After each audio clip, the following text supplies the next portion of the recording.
There are places in the world of Pokémon where land and legend seem to fold together, where a mountain carries the weight of creation and a quiet shoreline holds the memory of something ancient. Each region the series has ever offered exists not simply as a backdrop, but as a living world shaped by its own history, its own creatures, and its own unhurried sense of what it means to belong somewhere.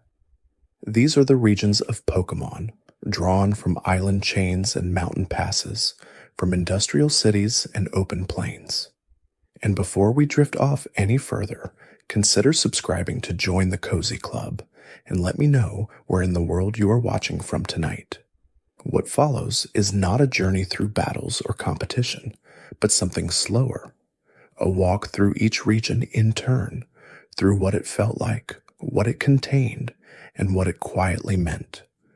Let the narration carry you gently through every landscape, every legend, and every small detail that made each corner of the Pokémon world feel like somewhere worth remembering. There is a particular quality to beginnings, a sense of open air and possibility that arrives before experience teaches caution. Kanto carries that quality the way a summer morning carries warmth before the afternoon arrives. It was the first region the world of Pokémon ever offered, introduced in the original games, Red and Blue, and it arrived without the weight of what would come after. It simply was, and it was enough. The geography of Kanto is modest by later standards. It has forests and caves, mountains and coastlines, cities connected by roads that are easy to follow and easy to remember. Its layout does not ask much of the traveler in terms of navigation, and that simplicity was, in its time, a kind of gift.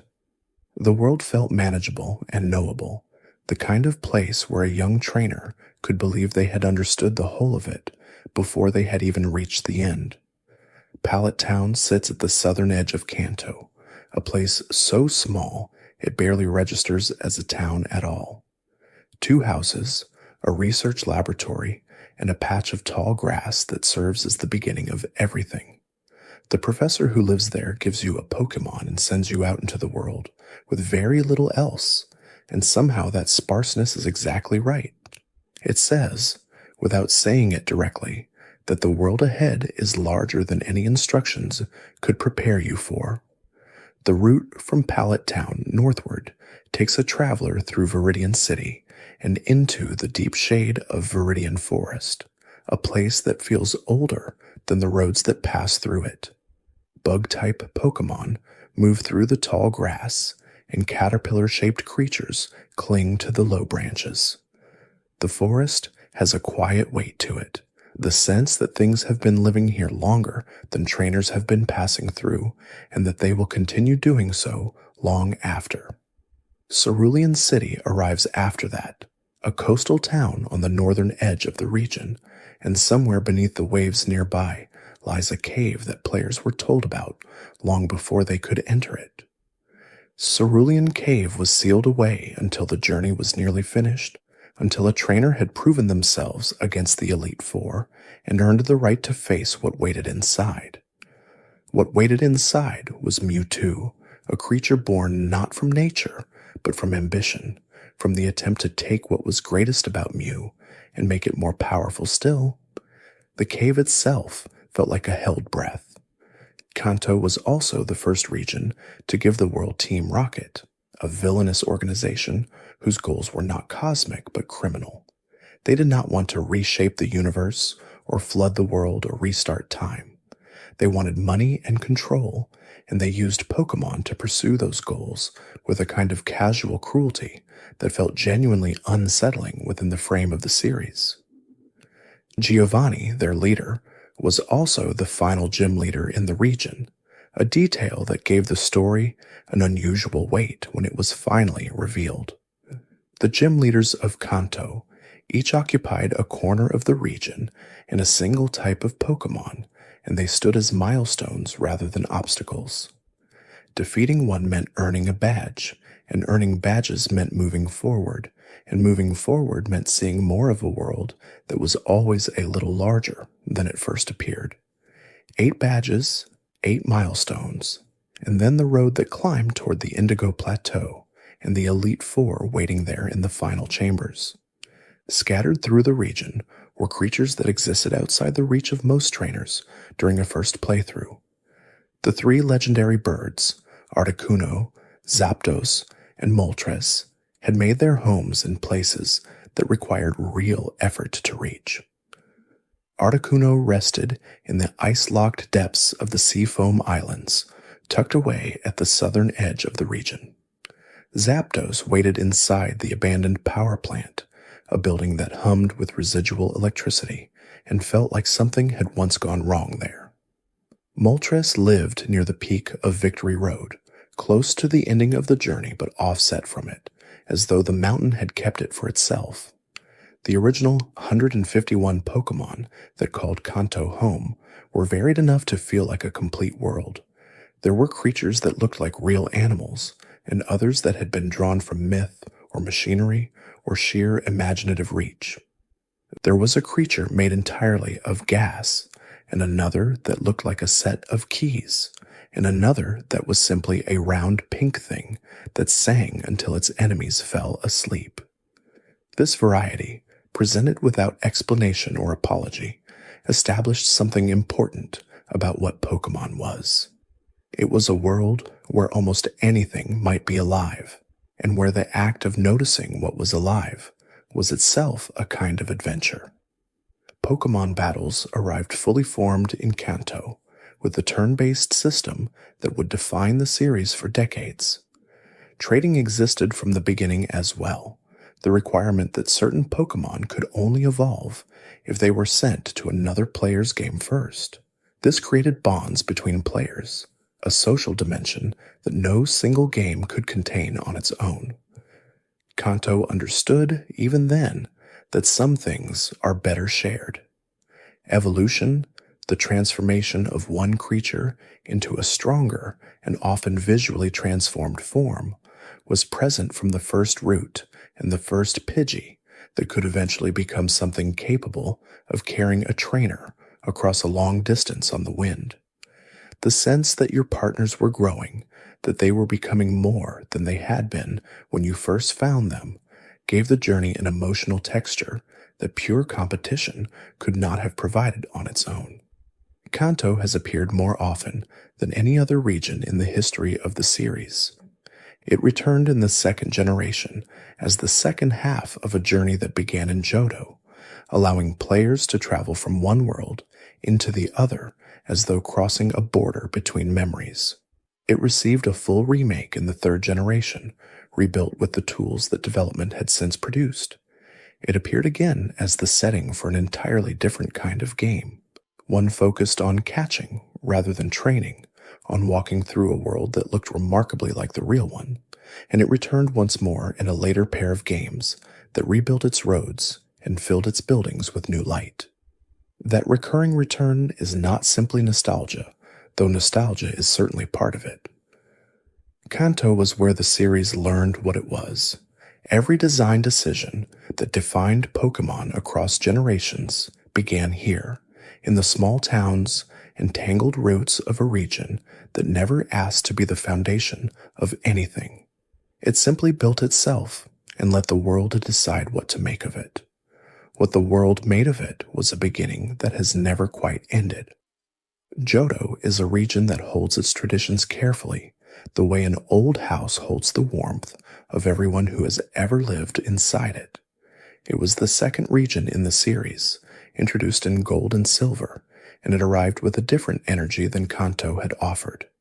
Where Kanto felt like an open horizon, Johto felt like a deep interior, like a place that had been inhabited for a very long time and had accumulated the particular gravity that long habitation produces. The cities of Johto carry this feeling consistently.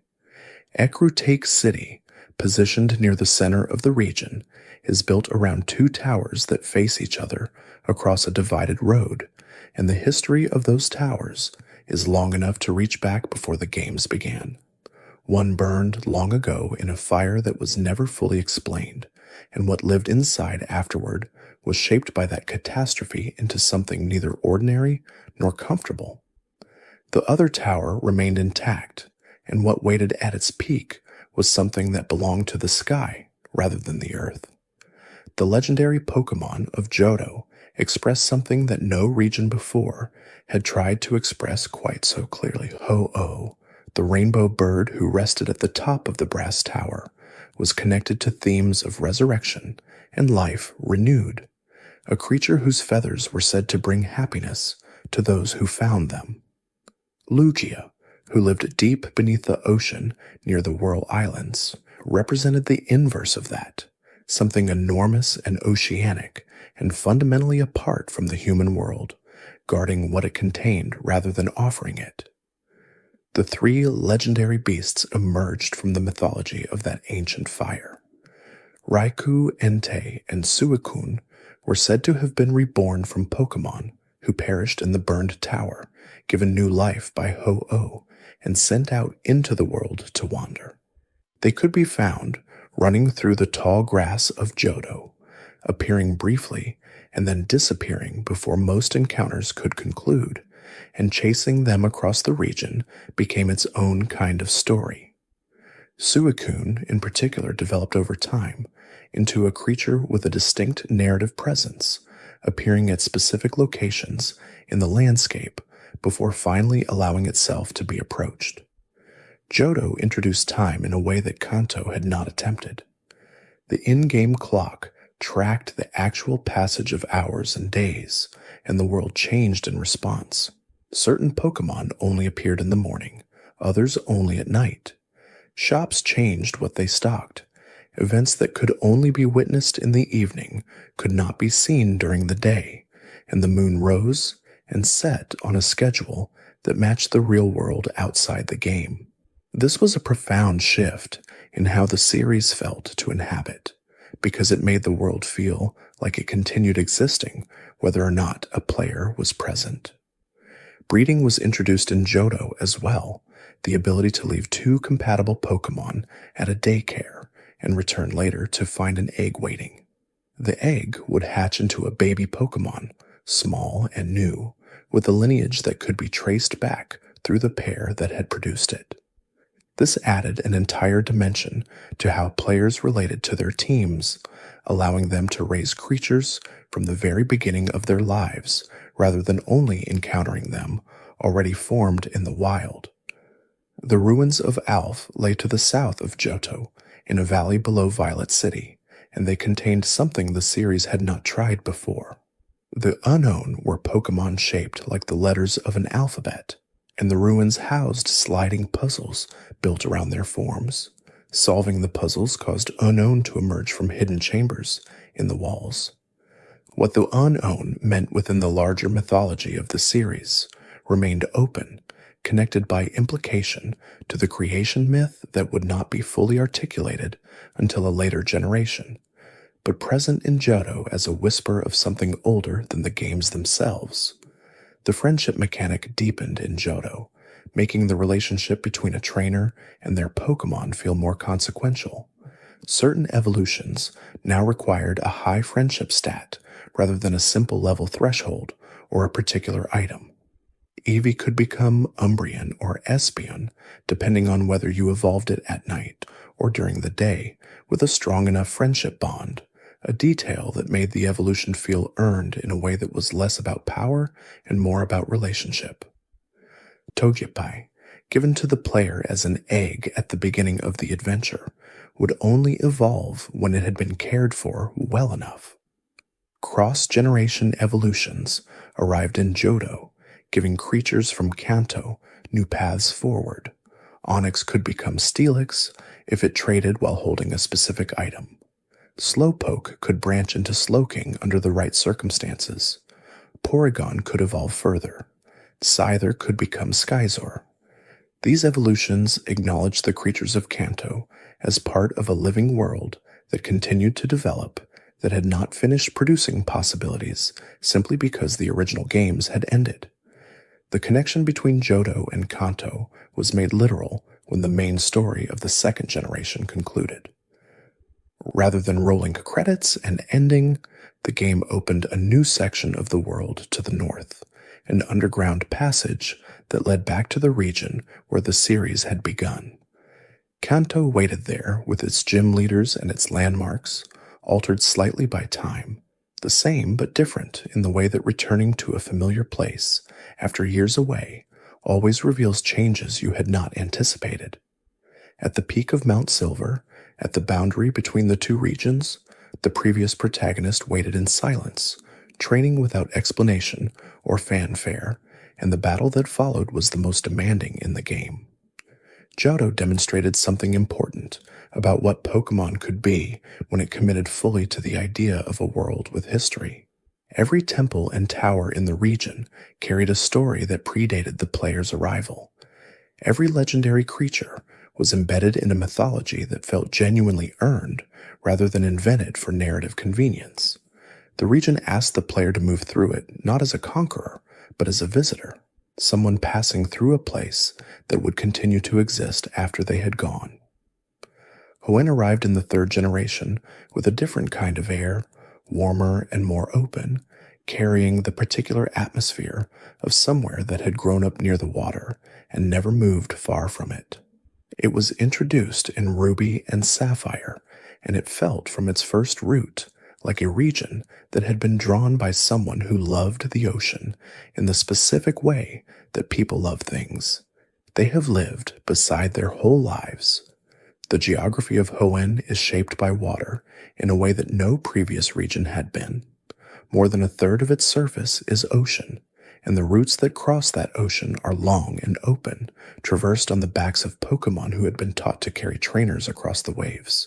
Underwater routes introduced a new layer of exploration beneath those ocean surfaces, leading to kelp forests and ancient ruins, and a cave that connected two locations separated by a stretch of sea too deep to cross any other way. The region felt three-dimensional in a way that Kanto and Johto had not quite managed. The rainforests of Hoenn were something the series had not attempted before. Route 119, the longest route in the region, passed through a landscape of tall grass and heavy rain, where the weather changed constantly and visibility shifted with it. The river that flowed through the center of the route could only be crossed with a Pokémon who knew the right move, and the research facility that sat at the northern end studied the weather patterns that defined that part of the world. These details built a sense of a region that had real ecological complexity, that was not simply a series of roads connecting gym buildings. Mount Okichi Chimney dominated the interior of Hoenn, the way mountain ranges dominate the real landscapes they occupy. A volcano that was still active when the story began, it became the site of a confrontation between the two villainous teams who made their opposing homes in the region. Team Magma wanted to expand the landmass of the world by awakening the legendary Pokémon who controlled the Earth. Team Aqua wanted to flood the surface of the world by awakening the legendary Pokémon who controlled the sea. Both teams believed their plan would improve the world.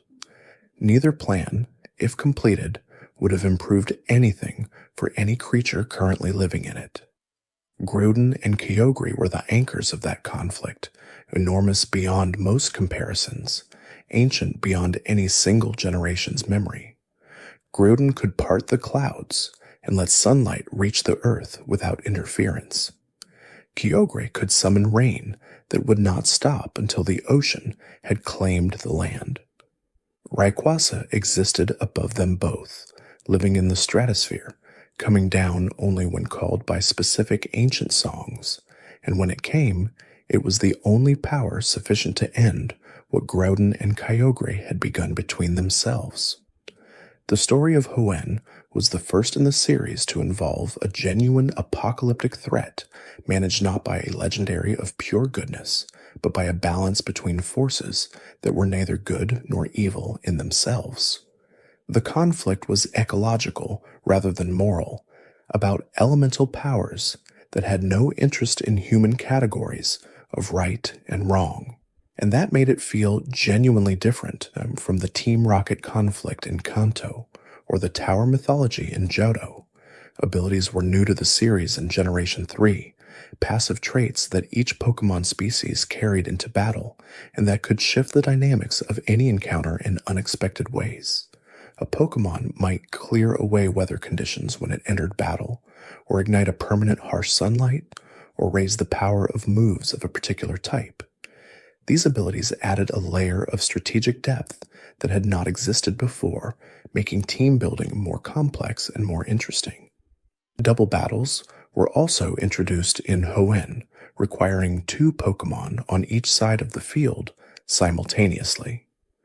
The interactions between allied Pokemon created combinations that were not possible in single battles, and the requirement to manage 2 Pokemon at once changed how trainers thought about the creatures they chose to carry with them. Some Pokemon that had seemed unremarkable in single battles became powerful in doubles, and some strategies that worked in one format became liabilities in the other. Contests were something entirely apart from battles, a parallel activity that asked trainers to display their Pokemon's beauty, coolness, cuteness, cleverness, or toughness to a panel of judges. The Pokemon were dressed in accessories, fed condition-raising berries, and asked to perform in a sequence of moves that were judged not for damage, but for style. Contests did not affect the main story of the game, but they offered something the series had rarely offered before, a way to engage with Pokemon that was not about winning through combat. Secret bases allowed trainers to find hollow trees or cave indentations throughout the region and turn them into private rooms that could be decorated with furniture and dolls. Friends could visit each other's bases and battle the trainers who had set them up as permanent defenders. This feature encouraged a kind of play that was separate from the main story and the gym challenge, a quiet, personal mode of inhabiting the world that many players found more compelling than the main narrative. The route that circled the southern edge of Hoenn passed through Sotopolis City, a place built inside the crater of an ancient volcano that had since been flooded, creating a bowl of still water surrounded by white stone walls that caught the light and sent it everywhere. It was one of the most visually distinctive locations in the series to that point, a city that felt genuinely impossible and genuinely right at the same time, the kind of place that made sense within the logic of the world, even though nothing like it existed outside of it. Hoenn demonstrated that the series could commit to a specific environment and let that environment shape every aspect of the design. The water was not just a traversal mechanic. It was the character of the region, the thing that defined what kinds of creatures lived there and what kinds of stories could be told there and what it felt like to move through it. The warmth of Hoenn was not only in its weather, but in the sense that the world it had built was genuinely inhabited. Sinnoh carries itself with a particular gravity, the kind that comes from being the place where the universe began. It was introduced in Diamond and Pearl, and its landscape was colder and more severe than anything the series had built before. Mountain ranges cut across the region in ways that made travel difficult and deliberate, requiring specific tools to progress through certain passages, and at the center of all that rock and elevation stood Mount Coronet, the tallest point in the region, and according to the mythology the games were building, the oldest point in the world. The creation myth of the Pokemon universe found its full expression in Sinnoh. Before this generation, the world had operated on the assumption that legendary Pokemon existed and were powerful and sometimes shaped the world in significant ways. Sinnoh said something bolder. It said there was a single Pokemon from which all things had come, a creature called Arceus that had existed before space and time and matter, that had laid an egg into the void, and from that egg everything had emerged. This was not mythology offered as background texture.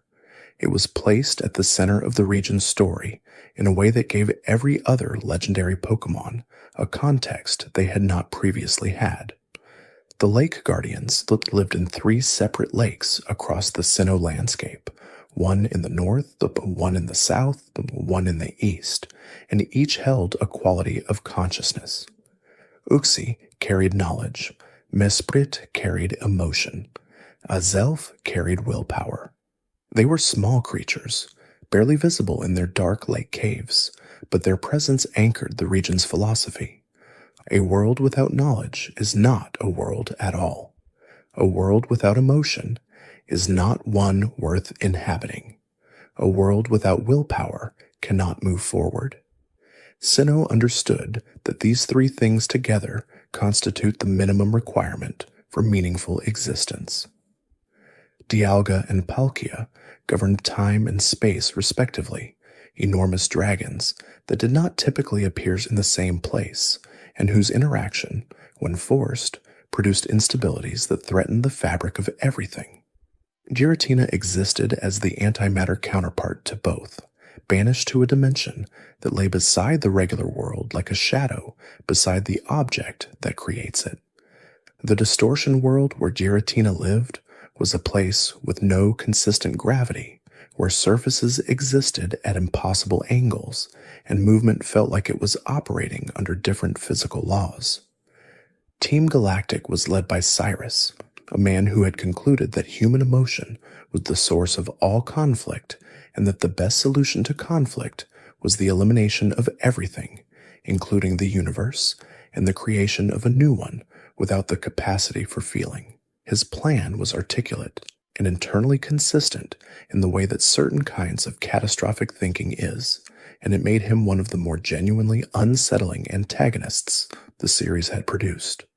He was not interested in money or power or territory. He was interested in ending the argument about what the world should be by eliminating the world entirely. The physical special split was a mechanical change that had been requested by competitive players for years before Generation 4 introduced it. Prior to Sinnoh, whether a move used a Pokemon's physical attack stat or its special attack stat was determined by the move's type rather than the move's nature. This meant that certain Pokemon were using the wrong stat for moves that should have benefited from their strengths, and it created awkward competitive situations. The split resolved this permanently, and the competitive landscape of Pokémon changed significantly as a result. The underground system beneath Sinnoh was something different from any exploration the series had offered before. Tunnels ran beneath the surface of the entire region, and players could dig into the walls of those tunnels to find fossils and shards and spheres that could be traded for decorative items. The underground also housed a version of the secret base system from Hoenn, private rooms that could be decorated and defended, and it allowed players with other games to move through the same tunnels simultaneously, creating a social layer beneath the surface of the single-player experience. Snow Point City sat at the northern edge of the region, insulated by permanent snowfall and accessible only after navigating a route where the storm was strong enough to push a trainer backward unless they moved carefully. The temple at the center of the city held a legendary Pokémon frozen into the floor since long before any trainer had arrived, and the ice that held it was thick enough that it felt permanent, as though the temple had been built around the stasis, rather than the stasis being something that happened to the temple. Regigigas was at the heart of that frozen floor, and it would not fully awaken without the cooperation of the three lesser Regis carried in from other regions. The mythology of Sinnoh was so thoroughly built that it changed how the series as a whole was understood. Things that had existed in previous games without full explanation gained context retroactively. The creation of Pokémon species, the existence of legendary creatures, the origin of the world the series inhabited, all of it acquired a framework that could accommodate what had come before and what would come after. Sinnoh was the generation in which the world of Pokémon became a cosmology rather than simply a setting. The ruins of a city called Hearthome held a contest hall that continued the Pokémon contest tradition from Hoenn, and the underground festival of lights that arrived each autumn was a seasonal event tied to the in-game calendar. These smaller details, embedded in the larger mythological architecture, gave Sinnoh a sense of ordinary life, continuing beneath its extraordinary lore. People lived there. They celebrated things. The universe had begun nearby, but the berry farmers still needed tending.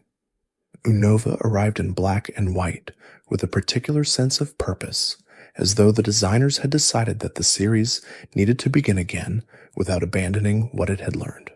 It was the first region to contain only brand new Pokémon in its initial release, with no familiar creatures appearing in the wild until after the main story had concluded. This was a commitment to freshness that felt genuinely bold at the time, a decision to ask players to form new attachments rather than relying on the comfort of what they already knew. The region itself was modeled after the northeastern United States, and New York City in particular shaped the dense urban center where much of the early story played out. Castelia City was the largest city the series had built to that point, a grid of tall buildings and busy piers that felt genuinely metropolitan in a way that previous large cities in the series had not quite achieved. The density of the urban environment created a different kind of exploration, one that moved vertically through buildings rather than only horizontally across landscapes. The seasonal cycle that Sinnoh had introduced with its calendar system was expanded in Unova into a full 4-season rotation that changed the visual appearance of routes and made certain areas accessible only at certain times of year. A route covered in snow in winter revealed different terrain in summer. A frozen lake that allowed walking in winter became a water route in spring. These changes required players to return to areas they had visited before to find what had been hidden under different conditions, adding a temporal dimension to exploration.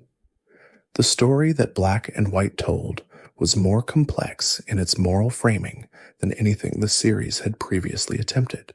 Team Plasma was led by N, a young man who had been raised among Pokémon and isolated from human society, and who had come to believe that Pokémon were being harmed by the practice of training.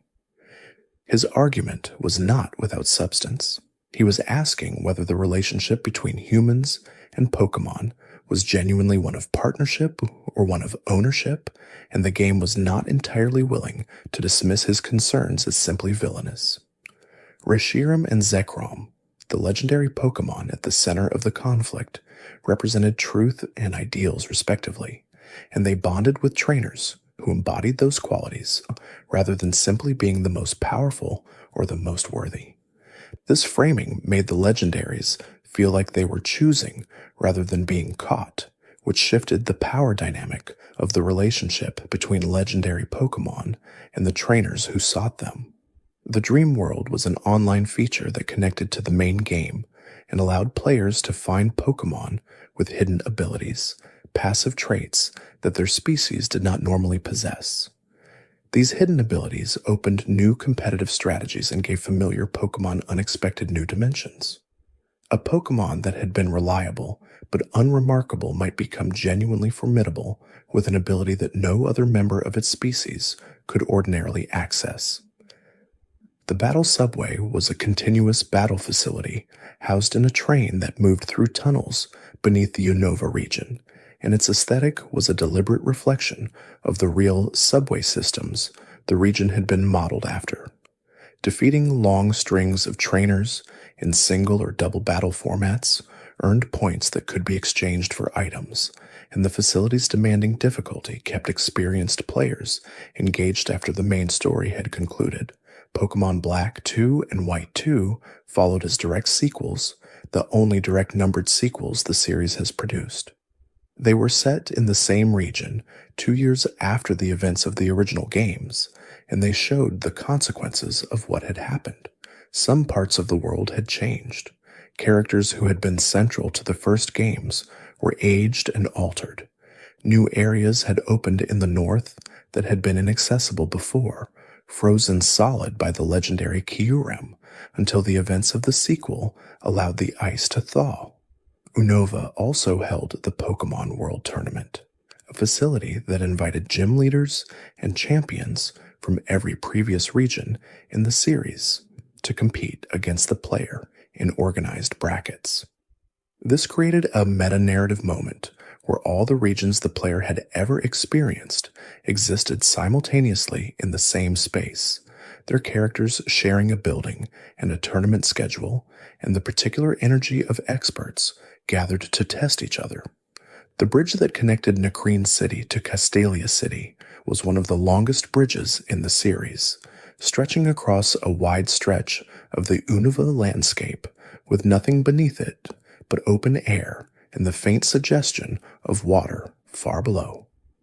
Walking across it took long enough to feel like actual transit rather than a simple path between 2 points, and it oriented travelers toward the city they were approaching in a way that gave arrival a sense of distance traveled. Kalos was the 6th region, and it arrived carrying the weight of a major technical shift. Introduced in Pokémon X and Y, it was the first region in the series to render its world in 3 dimensions, replacing the top-down perspective that had defined the series for decades with fully realized 3-dimensional space that could be moved through from multiple angles. The cities gained actual height. The landscapes acquired genuine depth. Pokémon in battle became creatures with volume rather than flat images, and the change in how the world felt to inhabit was significant. The region was modeled on France, and the aesthetic commitment to that inspiration was total. Lumiosa City, positioned at the center of Kalos, was built around a tower that dominated the city's skyline, the way that real towers dominate real cities, and the streets that radiated outward from its base were broad and deliberately designed to be walked through, rather than simply passed through. The cafes and boutiques and art galleries that populated the city gave it a texture of daily life that the series had rarely bothered to provide. Mega Evolution was the mechanical innovation that Kalos introduced, and it was the most dramatic visual transformation the series had yet offered to individual Pokémon. During battle, certain Pokémon could be mega evolved using a special stone unique to their species, transforming them into enhanced versions of themselves with different stat distributions and sometimes different typings. The transformation was temporary, lasting only for the duration of the battle, but its effects were significant enough to reshape competitive play and to give certain Pokémon a renewed relevance they had not had in years. The history of Kalos was older than any of its contemporary inhabitants fully understood, built around a war that had taken place 3,000 years before the events of the games and had consumed so many lives that the king of the region at that time had used a weapon of terrible power to resurrect his fallen Pokémon partner. The weapon itself still existed, maintained in a hidden location, and the legendary Pokémon connected to it carried the memory of what it had cost to build. Xerneas and Yveltal embodied life and destruction, and unlike many dual legendary pairs in the series, they did not exist in simple opposition. Xerneas shared the energy of eternal life as it walked through forests, growing flowers where its hooves touched the earth, and eventually entering a dormant state to restore what it had given away. Yveltal absorbed the life energy of everything around it when its time of dormancy arrived, leaving landscapes empty before retreating into a cocoon. They were not enemies, they were the same cycle viewed from 2 different ends. The fairy type was introduced in Kalos, a new category of creature that had not previously existed in the type chart. Many existing Pokémon were reclassified to include the new type, and the competitive implications were immediately significant. Fairy-type attacks were super effective against Dragon-type Pokémon, a category that had been among the most powerful in competitive play for years, and the correction that this introduced changed how teams were built and what strategies were viable. The Friend Safari was a post-game feature that gave players access to different Pokémon depending on which other players they had registered in their game, creating a social incentive to connect with other trainers and a personalized element that made each player's post-game experience slightly different from every other player's. The Pokémon available through the Friend Safari were higher level and more likely to have their hidden abilities, making the feature relevant to both casual and competitive players. Sky Battles were introduced as a new battle format, exclusive to Flying type and Levitating Pokémon. And while they did not significantly change the competitive landscape, they added a narrative texture to the region, the sense that certain parts of the world could only be accessed on the right kind of wings. Horde encounters, in which a player's single Pokémon might face 5 wild Pokémon simultaneously, added a different kind of difficulty to wild encounters, and made certain areas feel genuinely dangerous in a way that standard random encounters did not. Player customization arrived in Kalos in a fuller form than the series had previously offered. Trainers could select from different hair colors, skin tones, and outfits, and clothing stores throughout the region sold additional options that could be purchased and changed freely. This feature allowed players to project a specific identity into the world they were inhabiting in a way that the fixed protagonist designs of previous generations had not permitted. Lumiosa City itself was large enough that a taxi service existed within it, allowing players to travel to specific locations without navigating the city's radiating streets manually.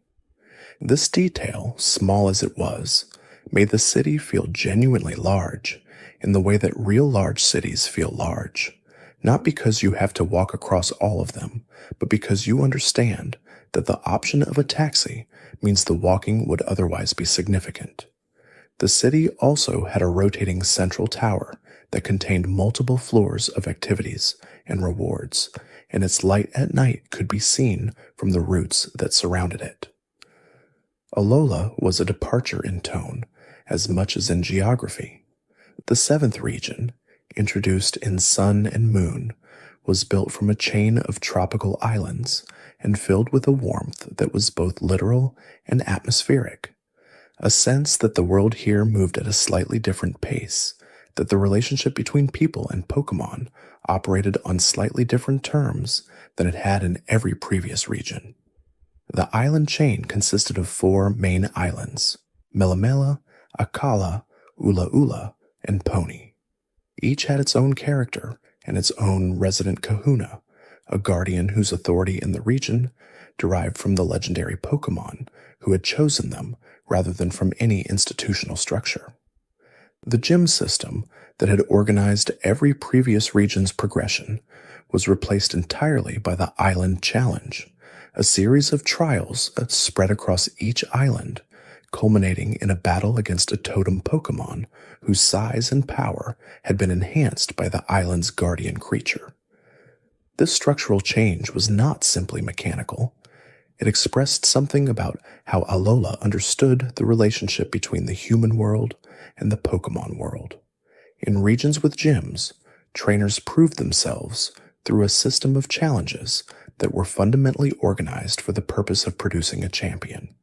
In Alola, the challenge was a rite of passage with spiritual weight, an offering made to the guardian of the island in exchange for permission to move through its territory as something more than a visitor. Regional variants arrived in Alola as a formal mechanic for the first time, though the concept of Pokémon adapting to local conditions had always been implicit in the series. Pokémon from previous regions had developed different forms to suit the tropical environment, gaining new typings and new appearances while retaining the essential character that made them recognizable. Raichu developed a surfing posture and a psychic typing. Marowak became a fire type who danced with flaming bones. Executor grew so tall under the equatorial sunlight that its height became a recurring joke and then a characteristic. The Ultra Beasts were introduced in Alola as creatures from dimensions beyond the standard Pokémon world, accessible through portals called Ultra Wormholes that could open unpredictably in the sky. These creatures did not fit the visual language of standard Pokémon species, looking instead like something designed by very different principles, angular and alarming and resistant to easy categorization. The Ether Foundation an organization presenting itself as a Pokémon conservation effort. It was conducting research into the Ultra Beasts and into the wormholes through which they arrived, and the true nature of that research was the central revelation of the game's story. Solgaleo and Lunala carried the sun and moon imagery that the game's titles had promised, creatures of enormous scale who could open pathways into ultra space and who were connected to the Cosmog evolutionary line, small and nebulous at first, and then gradually accreting mass and purpose. Necrozma was revealed later as the original Lightbringer of the ultra space dimension, altered by a loss of light into something more dangerous and more desperate, and the games that followed Alola's initial release explored that backstory in greater depth. Team Skull operated differently from previous villainous teams, functioning less as an organized criminal enterprise and more as a community of trainers who had failed the island challenge and been left without a clear path forward. Their swagger was a performance of confidence over genuine capability, and the sympathy this created made them more interesting as characters than straightforward antagonists would have been. The genuine threat in Alola came from above them, from the organization that employed them and used their visible presence as cover for more significant activities. The Poke Pelago was a post-game feature that gave the players stored Pokémon an island of their own to inhabit, allowing them to find items, complete training, and lay in the sun between their active deployments. It was a small thing, primarily functional rather than narrative, but it addressed something the series had occasionally been criticized for: the fact that the hundreds of Pokémon stored in a computer box had no visible existence beyond their statistics. The Pelago gave them somewhere to be. Festival Plaza replaced the previous online infrastructure with a social space that players could inhabit and develop together, inviting visitors and earning currency that could be spent on facilities offering various services. It was a social hub built for a generation of players who use their systems in different ways than earlier generations had, more likely to connect wirelessly in passing than to sit across from a friend with a link cable. Alola also handled the protagonist's backstory in a way that previous regions had not. The player character arrived in Alola from another region, new to the islands, in the process of settling into a place that was not yet fully home. This gave the journey a quality of genuine discovery, an orientation toward the world that matched the player's own unfamiliarity with it. The ordinary things that a trainer raised in Alola might have taken for granted were things the protagonist was seeing for the first time, and the warmth of the welcome offered by the people and Pokémon already there made the region feel genuinely inhabited rather than simply traversable. Galar arrived in the 8th generation with a particular British energy, industrial and nostalgic at once, a region that had built its identity around a specific tradition and then watched that tradition become the central spectacle of its culture. Introduced in Sword and Shield, Galar was modeled on the United Kingdom, and it wore that inspiration in the architecture of its buildings, the fog that lay over its rural roots, and the absolute primacy of competitive Pokémon battles as the activity around which the entire society organized itself. The wild area was the most significant structural change the region introduced. It was a section of open terrain between the main cities of the region where wild Pokémon appeared in real time, at levels that varied dramatically based on location, where weather changed constantly and affected which species were available, and where players could move the camera freely in ways that no previous main series game had permitted. The wild area was not the entire game, but it was large enough to feel like a genuine open space rather than a corridor with room to walk sideways. Dynamaxing made Pokémon temporarily enormous, scaling their models to fill the battle environment and replacing their normal moves with powered max moves that had additional effects beyond raw damage. Certain Pokémon could Gigantamax instead, achieving a unique enlarged form specific to their species rather than simply a larger version of their standard appearance.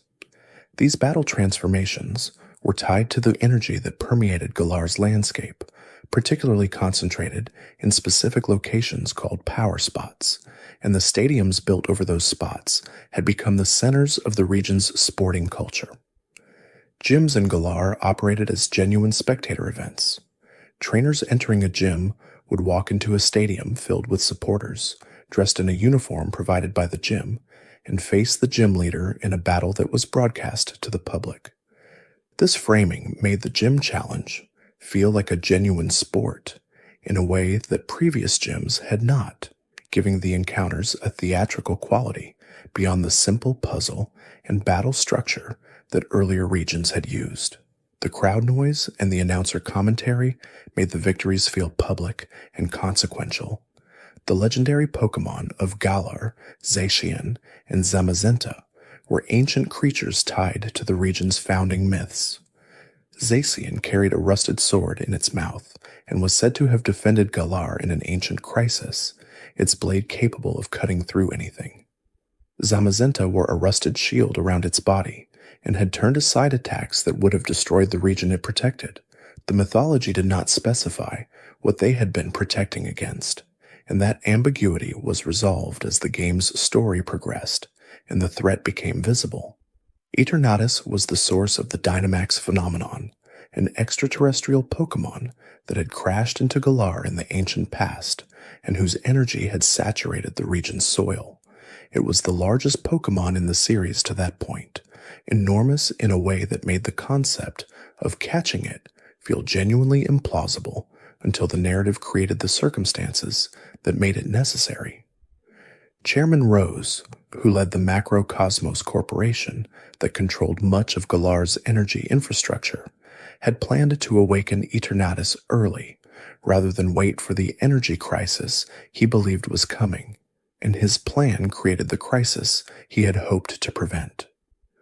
The Isle of Armor and the Crown Tundra were downloadable expansions that added new areas to the region after the main game had been released. The Isle of Armor was a training ground built on a small island off the eastern coast of Galar, where a legendary instructor trained students in the way of a dojo, and a rare Pokémon called Kubfu could be found and evolved through dedicated effort. The Crown Tundra was a frozen wilderness at the northern reaches of the region, where legendary Pokémon from across every previous generation had gathered, and where the player could lead expeditions into dens to encounter them. The Dynamax Adventure system within the Crown Tundra allowed players to work through a series of connected Pokémon dens with up to 3 other players, renting borrowed Pokémon at the start and keeping whatever they could catch at the end. This structure, requiring cooperation and adaptation to unfamiliar team compositions, created a different kind of challenge than any previous multiplayer feature in the series, one that rewarded communication and flexibility rather than only individual preparation. Galar's Pokédex contained numerous creatures that embodied the region's cultural inspirations in ways both direct and subtle. Pokémon based on English folklore and British iconography appeared alongside creatures inspired by industrial machinery and sports equipment, creating a roster that felt genuinely specific to the world it had been designed for, rather than a generic collection of creatures that could have appeared anywhere.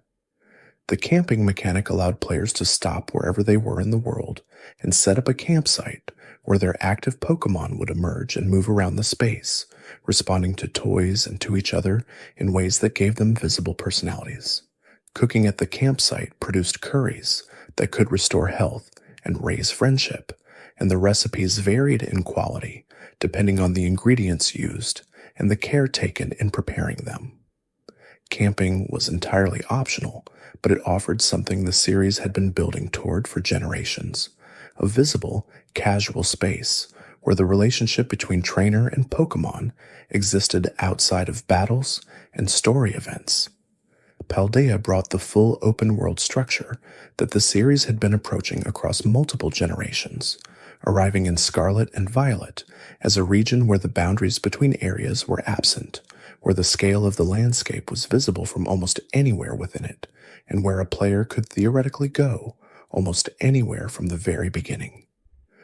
The region was modeled on the Iberian Peninsula, carrying the warmth of southern Spain and Portugal in its colors, its architecture, and the particular quality of light that falls across red-roofed buildings and dry stone walls. The three-story paths that Paldea offered simultaneously represented the most structurally ambitious design the main series had attempted. Victory Road followed the familiar gym challenge structure, asking players to defeat 8 gym leaders in whatever order they chose, and earning the right to challenge the Elite Four and champion at the conclusion. The Path of Legends involved tracking down enormous Pokémon called Titans scattered across the region's most remote landscapes, confronting them to acquire herbs that would restore a companion's strength. Starfall Street required dismantling the bases of Team Star, a student delinquent group that had sealed itself away from the academy. The legendary Pokémon that carried players through the landscape were rideable from early in the game, gradually recovering abilities that allowed for running faster, swimming, climbing cliff faces, and gliding from high points. They were not simply encountered at the end of the story. They were present throughout it, growing stronger as the journey progressed, and the relationship between the player character and their legendary companion was more sustained and more emotionally developed than any previous legendary pairing in the series. Paradox Pokémon were the central mystery of Paldea, creatures found deep in the crater called Area Zero that appeared to be either ancient ancestors or future descendants of known Pokémon species, existing outside their proper time through mechanisms that the narrative was initially reluctant to fully explain. These creatures had statistics and typings that made them formidably powerful, and their visual designs leaned into the temporal displacement in ways both subtle and dramatic, some looking ancient and organic, others looking manufactured and crystalline. Area Zero was the region's most significant location, a massive crater that descended to depths where the vegetation and atmospheric conditions changed dramatically, and where the Pokémon that lived there had no analog in the rest of the world. A research station sat at the bottom of the crater, belonging to a figure the narrative kept at a distance until the final chapters, and the laboratory within it had been the site of research that had unintentional consequences for the creatures that had been found and the dimensions from which they came. The Terra-style phenomenon gave Pokémon a new layer of visual transformation, crystallizing them into shining geometric forms that changed their primary typing. This meant that a Pokémon of one type could become, for strategic purposes, a Pokémon of any type at the right moment, and the competitive implications were significant. Terra raids, in which groups of players cooperated to defeat a powered Terra Pokémon in a time-limited encounter, became the primary multiplayer activity of the generation, offering rare species and unique Terra types not available in normal gameplay. The Academy setting gave Paldea a social context that previous regions had not used as their primary frame. Classes at the Academy covered topics ranging from Pokémon biology to history to battle strategies, and attending them consistently rewarded players with information and items.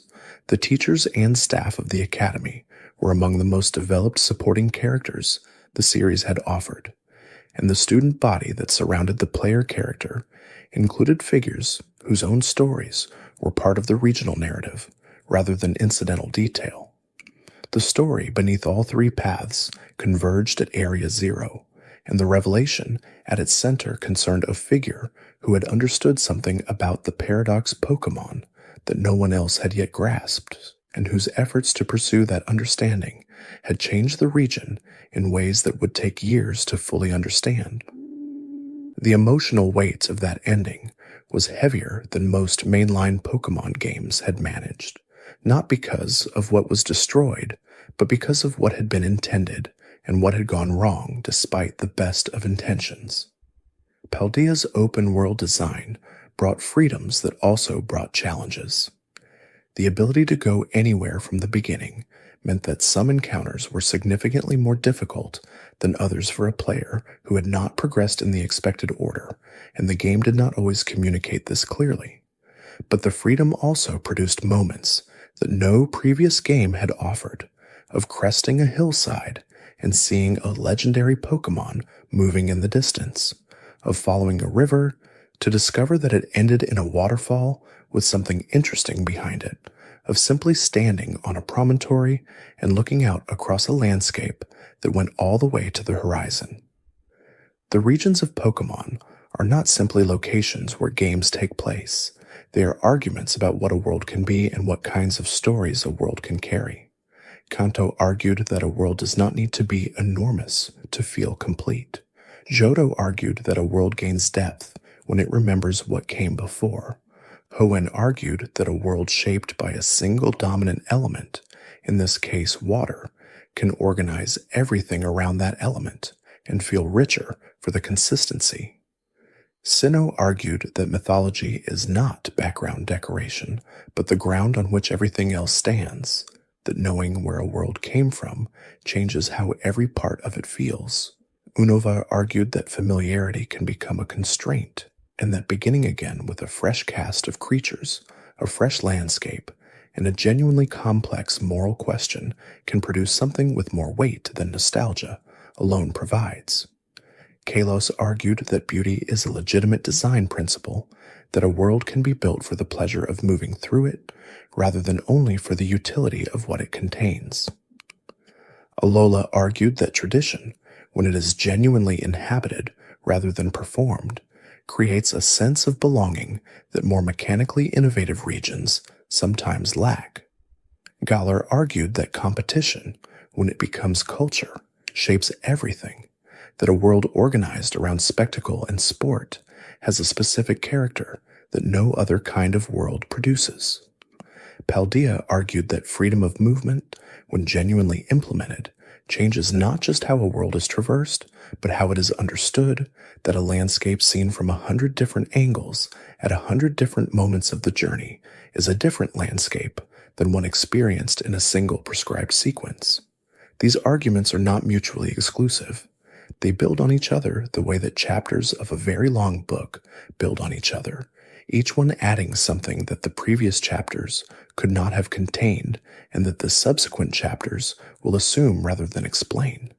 The regions together constitute a kind of atlas, not of places but of approaches, a collection of different answers to the same question of what a world worth living in might look like. The Pokémon that inhabit each region are expressions of the region as much as they are expressions of the creatures themselves.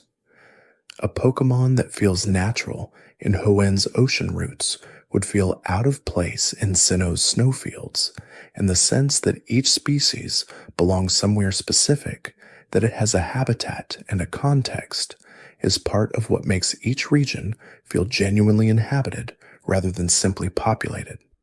The trainers who move through these regions are small figures in large landscapes, and the games have always understood this proportion. The player character is not the most important thing in the world they move through.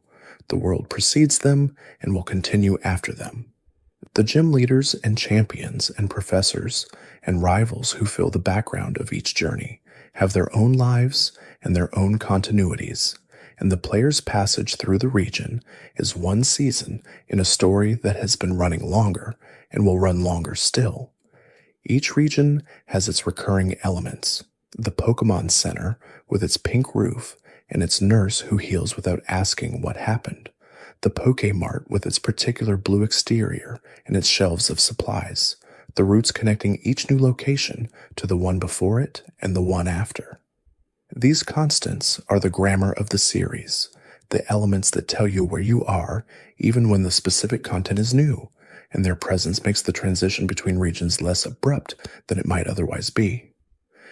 The cities and towns of each region carry names that follow their own internal logic. Kanto used colors, its towns named for colors in the English versions and for plants in the Japanese originals. Johto used crafted items, the kind made by hand from natural materials. Hoenn used weather phenomena and coastal imagery. Sinnoh used minerals and geological formations. Unova used clouds and atmospheric effects. Kalos used materials and art supplies. Alola used directional and celestial language. Galar used Old English words and historical resonances. Paldea used materials and structures associated with its Spanish and Portuguese inspirations. These naming systems, invisible to most players, create a coherence that can be felt without being identified, a sense that the world of each region has an underlying logic that extends beyond what the games ever make explicit. A world organized in this way feels made rather than constructed, inhabited rather than designed, and the difference between those two experiences is the difference between a place you simply visit and a place you recognize when you arrive. The legendary Pokémon of the series have in many ways defined what each generation remembered. They appear on the covers of the games that contain them, and they carry the weight of the stories that are built around them. But the most beloved Pokémon in the series are often not its legendaries, but the ordinary creatures encountered on the first route of the game, the small birds and the round normal types, and the caterpillars building their cocoons in the tall grass. These creatures define the region as much as anything else, because they are the first thing the region offers, and first things linger. The sound of each region is part of its character as well. The music that plays on certain routes has become inseparable from the emotional memory of being in those routes, and the themes that accompany specific locations and battles carry associations that follow players for years after their last playthrough. The composers of the series have understood consistently that atmosphere is communicated as much through music as through visual design, and the regions of Pokémon are partly built from their soundscapes. Evening in any Pokémon region carries a specific quality. The towns quiet down. The wild Pokémon that prefer the night begin to appear where daytime species had been. The music shifts towards something calmer. The light changes across the landscape in ways that the older games could only suggest, and the newer ones can render directly. This time of day has always been when the series feels most like itself, most like a quiet invitation to keep moving through a world that rewards attention. The routes between towns have always been the connective tissue of the journey, the places where the world opens up between destinations, and where most of the encounters happen, most of the items are found, most of the trainers are met. Routes are not destinations themselves, but they accumulate their own characters over the course of a playthrough, becoming associated with specific challenges and specific discoveries, so that the number of a route becomes a kind of shorthand for a whole cluster of memories. The caves and dungeons of each region represent a different kind of space from the open routes and organized towns. They are darker, more disorienting, more demanding of attention to the map. Rock Tunnel in Kanto required the flash move, or a willingness to navigate near total darkness. Ice Path in Johto required puzzle solving on slippery floors. Victory Road in every region represented the final challenge before the final challenge, a proof of readiness that the landscape itself demanded. These enclosed spaces have always been where the sense of genuine difficulty most consistently lived.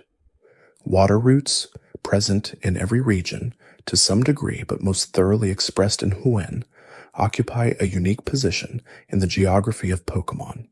They require a specific Pokémon in the party and a specific technique to traverse, making them gates that reward preparation. On the water itself, wild Pokémon appear constantly, and battles begin without warning, and the encounter rate on some routes is high enough that crossing them becomes an act of patience as much as navigation. The creatures encountered there are different from those on land, suited to their environment in ways that reinforce the sense of a coherent world. The post-game of each region has always been where the world revealed its additional depth. The Elite Four could be challenged again at higher levels. New areas opened that had been inaccessible during the main story. Legendary Pokémon that had been narratively off-limits became available. Battle facilities offered challenges that required more sophisticated team construction than the main story had demanded. These expansions gave the regions a second life for players who had finished the primary journey, a reason to return to a world they already knew from a new angle. The Pokémon world has always insisted on the possibility of connection between trainer and Pokémon, between players, between the present game and the generations that came before. The trading and battling functions that have been part of the series from the beginning are not simply features. They are expressions of the series' core conviction that the experience is more complete when it is shared, that the world of Pokémon was not designed to be inhabited alone. Each region has its own version of that conviction. Kanto expressed it through the necessity of trading to complete the Pokédex. Johto expressed it through the social dimension of the friend system and the underground connections. Hoenn expressed it through secret bases that could be visited. Sinnoh expressed it through the underground where players could move simultaneously. Unova expressed it through the sea gear that enabled wireless communication. Kalos expressed it through the PSS and the Friend Safari. Alola expressed it through the Festival Plaza. Galar expressed it through the Wild Area and the Dynamax Adventures. Paldea expressed it through the cooperative raid structure and the option to explore the open world alongside other players. The professor of each region has always given the player their first Pokémon and their first task, and the names of those professors have followed a consistent internal logic, named for trees in the English versions across most of the series' history. These figures are fixed points in the journey, representing the scientific understanding of the region's Pokémon world, and providing the framework within which the player's adventure makes sense. Rivals have been redefined across each generation. The sharp-edged competition of the Kanto rival softened over time into friendships and mentorships, and the concept of the rival expanded to include figures who challenged the player not from hostility, but from genuine enthusiasm for improvements. Galar's Leon was not a rival in the traditional sense, but a champion whose shadow the entire journey was set within, and the feeling of pursuing someone genuinely worth pursuing gave the journey a specific direction that more antagonistic rivals had provided differently. The gyms and trials of each region are where the journey finds its structure, and the leaders who run them have been among the most memorable, recurring characters in the series. Some are remembered for the puzzles that preceded them, others for the specific difficulty of their teams, others for the personalities they projected in the moments when they were not simply obstacles, but people who had thoughts about what they were doing and why. The gym leader who lost a badge match but offered genuine respect for the battle that won it was a recurring figure across the generations, and it was one of the things that gave the challenge its humanity. The world outside the Pokémon games has been imagined in various supplementary materials, but the geography of the games themselves has been carefully curated so that it never shows too much, never extends so far that the world becomes exhausting. Each region is exactly large enough to feel complete and exactly small enough to feel knowable, and the balance between those two qualities has been maintained across nearly 3 decades of design. The maps that accompany each game, printed on paper or displayed on the town map item within the game itself, are among the most satisfying artifacts the series produces. A region seen in its entirety is a different thing from a region experienced from within it, and the map gives travelers a way to understand the whole at moments when they are embedded in one part of it. The shapes of the regions on those maps carry their own logic, Kanto and Johto fitting together at their shared border, Hoenn spreading across an island that is wider than it is tall, Sinnoh structured around the mountain at its center, each subsequent region adding its own distinct silhouette to the collection. The journey from the beginning to the ending of each game is always, at its core, the same journey. A young trainer leaves a small town, moves through routes and cities, defeats gym leaders, confronts a team with ambitions too large for the world to accommodate, and eventually reaches the top of the competitive structure and stands there looking back at what they have passed through. This structure, repeated with variations for nearly 30 years, has not become exhausting because the variations matter, because each region has offered something within that structure that no previous region had offered, a new kind of creature, a new kind of challenge, a new kind of world. The consistency of the structure is not a limitation. It is the ground on which each new variation stands, the familiar thing that allows the unfamiliar to be appreciated rather than disorienting. A traveler who knows how Pokémon journeys work can move through a new region without needing to be taught the basics again, which means that all of the region's energy can go toward what is new about it, what is specific to it, what it is offering that nothing before it has offered. The Pokémon world is not a single world. It is 8 distinct worlds that share a grammar, a logic, and a history of increasingly sophisticated relationships between each other and between the games and the players who have inhabited them across multiple decades. Each region is its own complete thing, but each is also part of something larger, a sustained attempt by the people who make the series to understand what a world worthy of exploration looks like and what kinds of worlds encountered in what kind of order can constitute a life of play. The towns that serve as the starting points of each regional journey are worth dwelling on longer than the games typically allow. They are small, almost always smaller than anything a player might call a city, and that smallness is deliberate.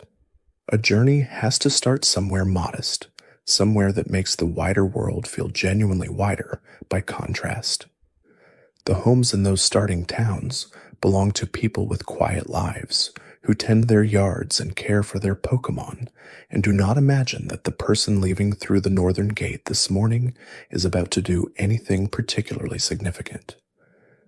Pallet Town is the most famous of these beginnings, a place with no gym, no Pokémart, nothing but a small collection of houses and a laboratory where maps of the whole region are given away for free to anyone willing to take them. New Bark Town, where Johto begins, is similarly small, positioned at the eastern edge of a region that opens westward, so that the whole journey is a movement towards something the starting point cannot yet see. Little Root Town in Hoenn is nestled in a forest clearing, newly arrived there itself, its residents still in the process of unpacking when the adventure begins. Twin Leaf Town in Sinnoh has a friend who lives next door and a mother who calls frequently, and the ordinariness of those details gives the departure from it a specific kind of poignancy that grander starting points might not have provided. Nuvema Town in Unova is far to the south of everything, connected to the rest of the region by a single bridge that the player crosses once at the beginning and might not have reason to cross again for quite some time.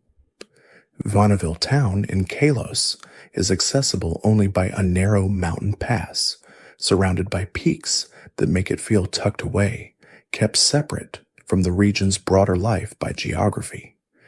Iki Town in Alola sits at the northern edge of the island of Melamele, near a path that leads to a guardian's shrine and a view across the ocean to the other islands of the chain. Postwick in Galar is an agricultural community, modest and rain-washed, the kind of place that functions more as backdrop than as subject. Los Platos in Paldea is a town of red-roofed buildings and warm stone positioned below the academy that watches over it from the hillside to the north, and the scale difference between the town and the institution is another way the game establishes the world's proportions before the journey has properly begun. These beginning places carry a particular quality of life that the later locations in each game often abandon in favor of scale and significance. The man on the porch of his house in the starting town, the child playing near the well, the old woman tending her garden, these figures have no narrative purpose, but they have a presence that anchors the world in ordinariness. The extraordinary things that happen in the course of the journey become more extraordinary by contrast with those ordinary beginnings. The berry system that has evolved across multiple generations represents one of the quieter forms of engagement the series has offered. Berries grow on plants that must be watered and tended, producing fruit that can be used in battle, converted into blends for Pokémon contests, or given to Pokémon as held items. The act of maintaining a berry garden exists entirely outside the competitive or narrative momentum of the game, and players who attend to it are rewarded with items that might otherwise be hard to obtain. Berries also have a visual distinctiveness, each one shaped and colored differently, that makes them feel more like objects in a real world than like abstract game resources. The move tutors and technical machine systems that allow Pokémon to learn moves outside their natural level-up progression are among the deeper strategic layers of the series, and their distribution across each region tells a story about what the designers considered important.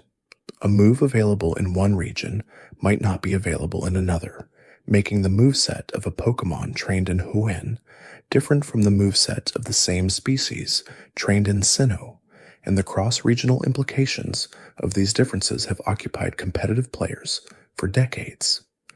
The daycare and egg-hatching systems that allow players to breed Pokémon with specific stat inheritance, movesets, and natures represent the deepest layer of the game that is entirely invisible in casual play. Players who engage with breeding can spend hundreds of hours producing a single Pokémon whose stats meet competitive thresholds, working through generations of eggs until the combination of inherited traits is exactly right. The work is hidden behind a cheerful exterior, the attendant at the daycare who bounces slightly when walking, the egg that sits in an ordinary backpack, but the depth it contains is genuine. The professor's aide who appears on early routes to give the player a running shoes upgrade or a tutorial about how to catch Pokémon is a figure who appears in many forms across the series and has always represented the moment where the world offers a brief pause to explain itself. These pauses become shorter in later games, as the series gained confidence that players already knew the grammar of the journey, but they never disappeared entirely because every game is also someone's first Pokémon game, and the world has to be learnable. The Pokédex has been part of every game, a device that records the Pokémon a trainer has encountered or caught and provides information about each species. Its entries, short paragraphs of lore written in the style of naturalist field notes, contain some of the most evocative writing in the series, describing behaviors, habitats, and physical characteristics that expand the creatures beyond what their sprite or model can show. Some entries describe things that would be genuinely alarming if taken literally: the temperatures generated by certain fire types, the crushing pressures available to fighting types, the existential implications of certain ghost-type behaviors, all described in the dry tone of scientific observation. The Pokémon storage system, which allows trainers to hold more than 6 Pokémon in a computer network accessible from any Pokémon Center, is a feature whose narrative implications the games have generally chosen not to examine. Hundreds of creatures stored in data, waiting in a server somewhere while the trainer who caught them moves through the world with a different party.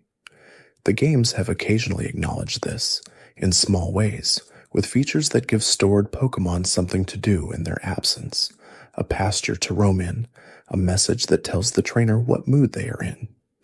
But the depth of the question, what it is like to be a stored Pokémon, has mostly been left to the imagination of players who want to follow that thread. The music of each route has its own weather. Some routes play themes that feel like open air and forward motion, pulling the traveler through them quickly.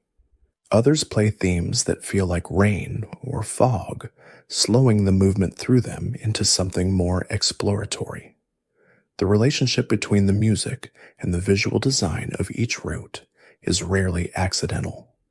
The composers of the series have consistently worked from the same reference materials as the visual designers, producing sounds that fit the landscapes they accompany in ways that reinforce what the landscapes are trying to say. The Elite Four of each region represent a specific structural innovation that the series introduced in Kanto and has never abandoned. Rather than a single final boss, there is a sequence of 4 increasingly powerful trainers who must be defeated in a continuous run without healing between battles unless the player has brought supplies from outside, each one specializing in a particular type or theme. This structure forces trainers to manage their resources across multiple battles and to prepare teams capable of handling diverse threats, and it gives the climax of each regional journey a distinct shape that a single final battle would not have provided. The champion who waits behind the Elite Four has varied significantly across the series in terms of how they function as a character.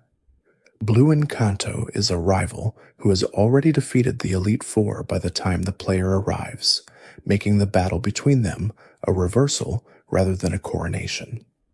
Lance in Johto and Cynthia in Sinnoh are champions with distinct personalities and themes that make the battles against them feel like encounters with someone genuinely formidable. Diantha in Kalos and Iris in Unova bring different kinds of resonance to the role.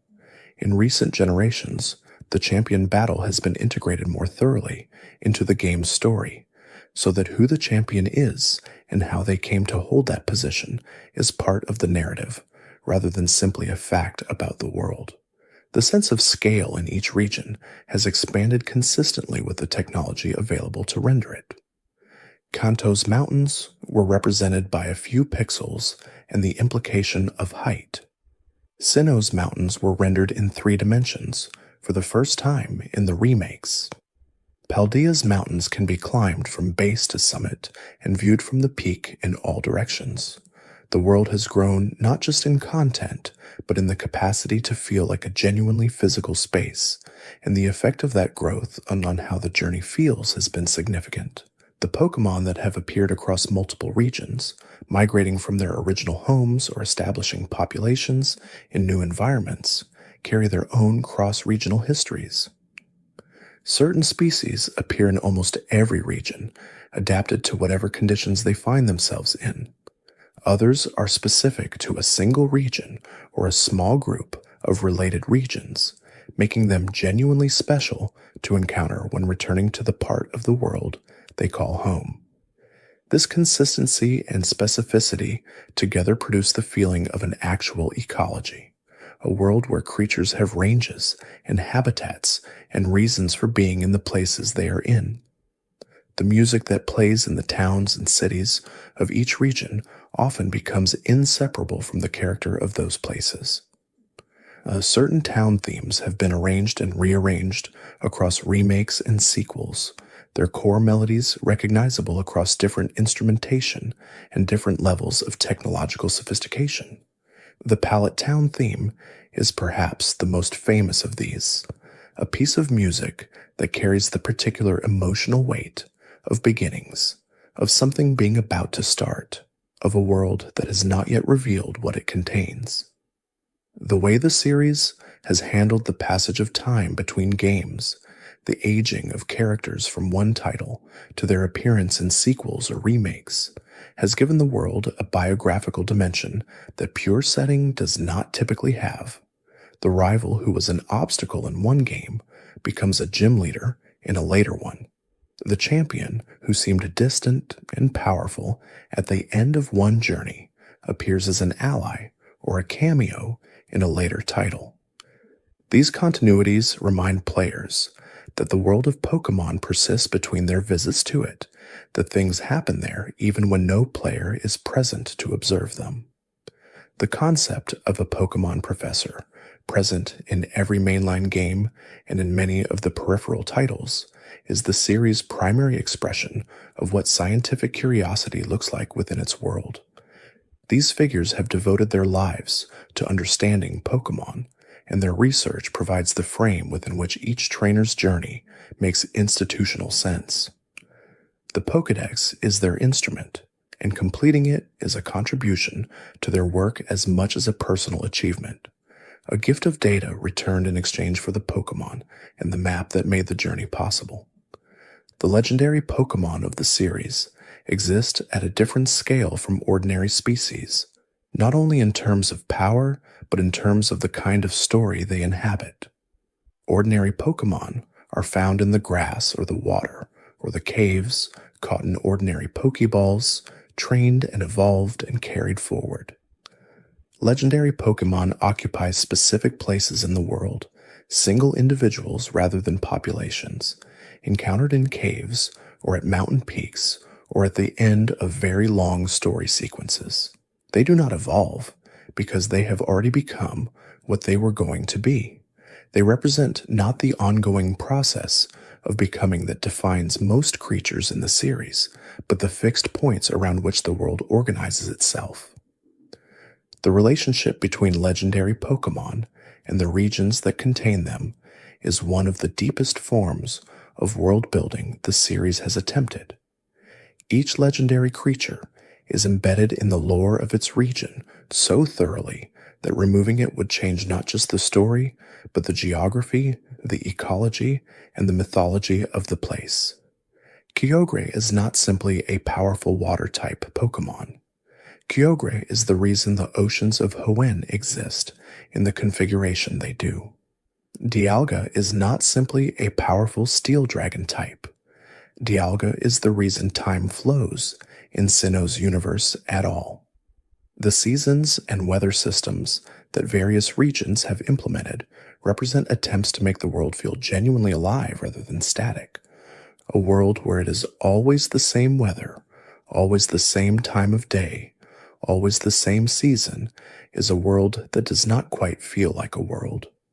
The changes introduced by rotating seasons, by weather that differs on different routes and different days, by the way rain affects the tall grass and snow changes the paths available, all of these create the texture of a world with its own rhythms, rhythms that do not pause simply because a player is not currently playing.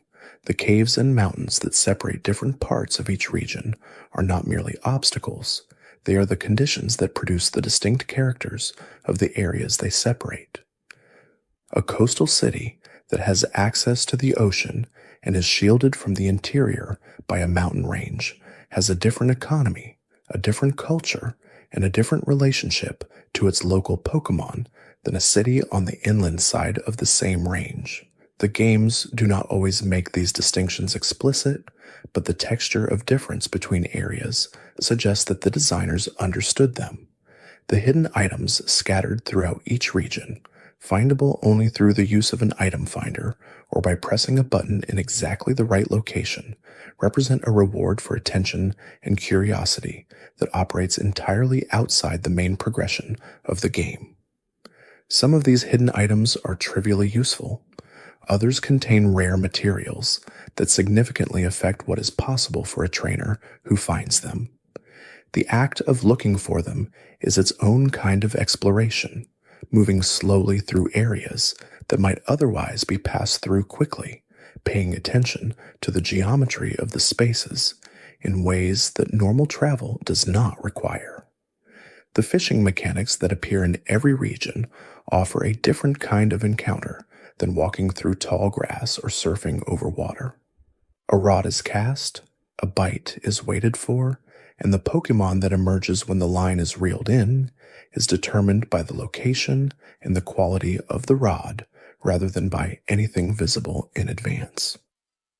Better rods access deeper layers of the water column where more unusual species live, and the act of fishing as a practice distinct from battling and training gives the world an additional dimension of quiet activity. The Pokemon world has maintained a consistent internal logic across its many iterations that grounds it more thoroughly than the fantastical premise might suggest. Pokemon eat, though this is rarely shown. They have habitats specific to their needs, sleeping in caves or forests or mountains or on ocean floors. They interact with each other and with humans in ways that have been defined consistently enough to feel like genuine interspecies relationships rather than game mechanics wearing the skin of biology. This consistency, sustained across decades and dozens of games, is one of the remarkable achievements of the series. The way each region handles its villain team says something essential about the values the region is organized around. A team that wants money says the region values wealth.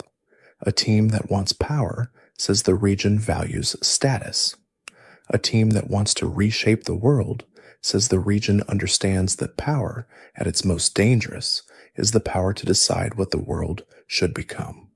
The progression from Team Rocket's transactional criminality to Team Galactic's genuine nihilism to Team Flare's grotesque aestheticism to Team Skull's accidental pathos represents a sustained exploration of what it means to be a person or an organization that has decided the world as it is insufficient.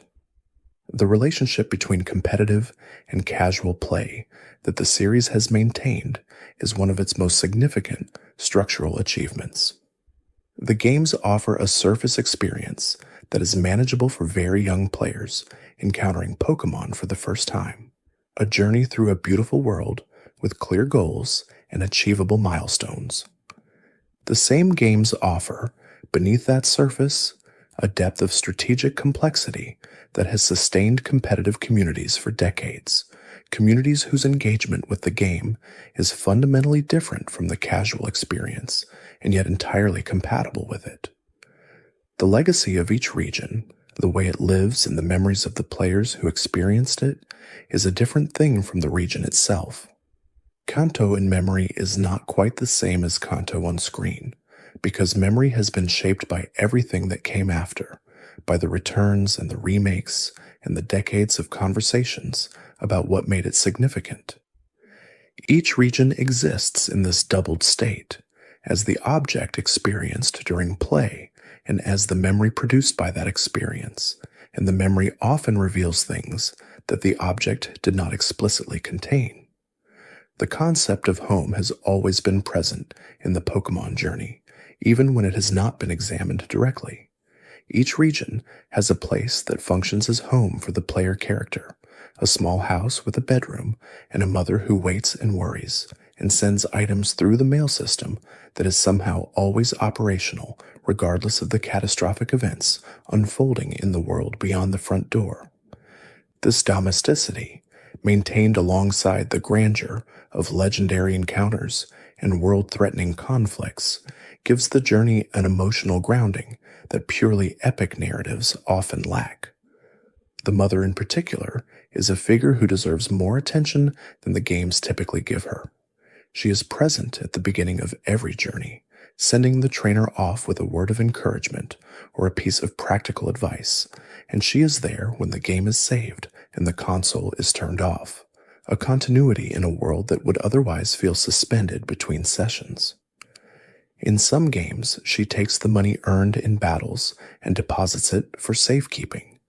In others, she decorates the room at home with items purchased from the winnings of a son or daughter who has been away for what feels like months of real-world time and perhaps years of in-game adventure. The rival, as a figure distinct from the villainous team and distinct from the gym leaders, has evolved across every generation in ways that track the series' changing understanding of what competition means. The original rival in Kanto was defined by antagonism, a person who took the starter with the type advantage and treated every encounter as an opportunity to establish superiority.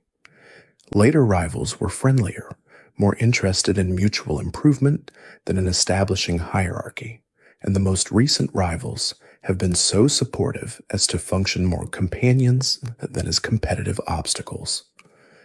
This evolution reflects something broader about how the series has come to understand the relationship between competition and community.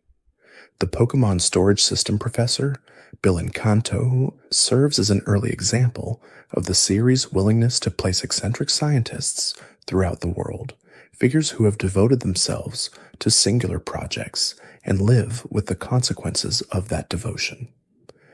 Bill had merged himself with a Pokemon through his own teleportation technology before the player ever met him, a detail delivered with the same matter-of-fact tone the games use for everything, as though human Pokemon fusion through teleportation malfunction is simply one of the things that sometimes happens to people who are very committed to their research. The berry trees that grow along certain routes and in certain gardens represent a kind of living world infrastructure, resources that replenish themselves on schedules that reward consistent attention. A trainer who tends berry trees at the beginning of the game and returns to harvest them throughout the journey will have access to materials that a trainer who ignores them will not. This mechanic asks something from the player that most game mechanics do not ask, not just skill or strategy, but the habit of returning to something that was attended to earlier and trusting that the attention will have produced something worth coming back for. The in-game time system, introduced in Johto and refined across subsequent generations, has always been one of the most philosophically interesting features of the series. Time in the Pokemon world moves in real time, synchronized to the clock on the device being used to play the game. This means that the world of Pokemon experiences the same days and nights as the person playing it, the same mornings and evenings, the same shift from winter to spring to summer to autumn. A player who opens their game at 2 in the morning finds the game's world at 2 in the morning as well, with the nocturnal Pokemon active and the shops closed, and the particular atmospheric quality of the late hours settling over the routes. The connection between the player's world and the game's world that this creates is subtle but significant. The game is no longer purely a separate space that operates on its own internal logic. It is a space that shares a calendar and a clock with the world outside it, and that sharing creates a form of continuity that more temporally isolated games cannot produce. When an event in the game happens on a specific day, it happens on the same day in the player's world. The lunar phases that affected certain Pokemon in older games corresponded to real lunar phases. The move animations that have evolved across the series represent one of the most visible forms of technical progress in the games. Early generations used simple 2-frame animations to represent attacks, brief flashes, and color shifts that suggested rather than depicted what was happening. Later generations developed more elaborate 3-dimensional animations, the camera moving dynamically to follow the trajectory of attacks, the Pokemon themselves showing more detailed movement. The experience of watching a battle has become progressively more cinematic, and the creatures who participate in those battles have become progressively more present as physical beings rather than abstract combat units. The held item system, introduced in the second generation and expanded significantly in every generation since, gave individual Pokemon within a team a dimension of specificity that the core mechanics alone could not provide. 2 Pokemon of the same species with different held items have meaningfully different roles in both casual and competitive contexts. The choice of what item to give each Pokemon is a form of character definition, a way of deciding what that particular Pokemon is for and what role it is meant to play within the team's broader strategy. The friendship system that determines certain evolutions and certain battle effects grows from a simple premise. A Pokemon that has been treated well, that has traveled with its trainer, eaten good food, and been healed promptly when injured, becomes more bonded to the person who cares for it, and that bond produces real effects in the world. Certain Pokemon will endure attacks that should knock them out when their friendship with their trainer is high enough. Others will attack with more power when the relationship is strong. The system does not explain how friendship translates to combat effectiveness, but the implication that a creature who trusts you will try harder on your behalf is one the games have always been comfortable leaving unexplained. The concept of a Pokemon's nature, introduced in the third generation, gave each individual creature a personality trait that affected how its stats developed over time. A Pokemon with an adamant nature would excel in physical attack at the expense of special attack. One with a timid nature would grow faster at the expense of physical strength. These natures were determined at the moment the Pokemon was generated and could not be changed in early games, giving each individual Pokemon a permanence to its character that made the act of catching feel more consequential. The natures could eventually be changed through mints in later games, but the original system's insistence on permanence said something important about character being intrinsic rather than entirely malleable. The Pokemon contests that began in Hoenn and continued in various forms into Sinnoh represented the series' most sustained engagement with aesthetics as a legitimate mode of evaluating excellence. A Pokemon that excelled in contests was not necessarily one that could succeed in battle. The skills were different, the preparations were different, and the relationship required between trainer and Pokemon was different in character, if not necessarily in depth. The existence of contests alongside battles made the world of Pokemon feel genuinely pluralistic, a place where there was more than one way to be excellent and more than one reason to work hard. The Pokeathlons introduced in the Johto remakes took a different approach to non-battle engagement, organizing Pokemon into athletic competitions that tested speed, stamina, and power in ways that were more physical than the artistry-focused contests. These competitions gave individual Pokemon species a chance to excel in domains where their natural characteristics were relevant, so that a very fast Pokemon that was not particularly powerful in battle might dominate the sprint events, and a very tough Pokemon might excel in the strength competitions while struggling in anything requiring agility.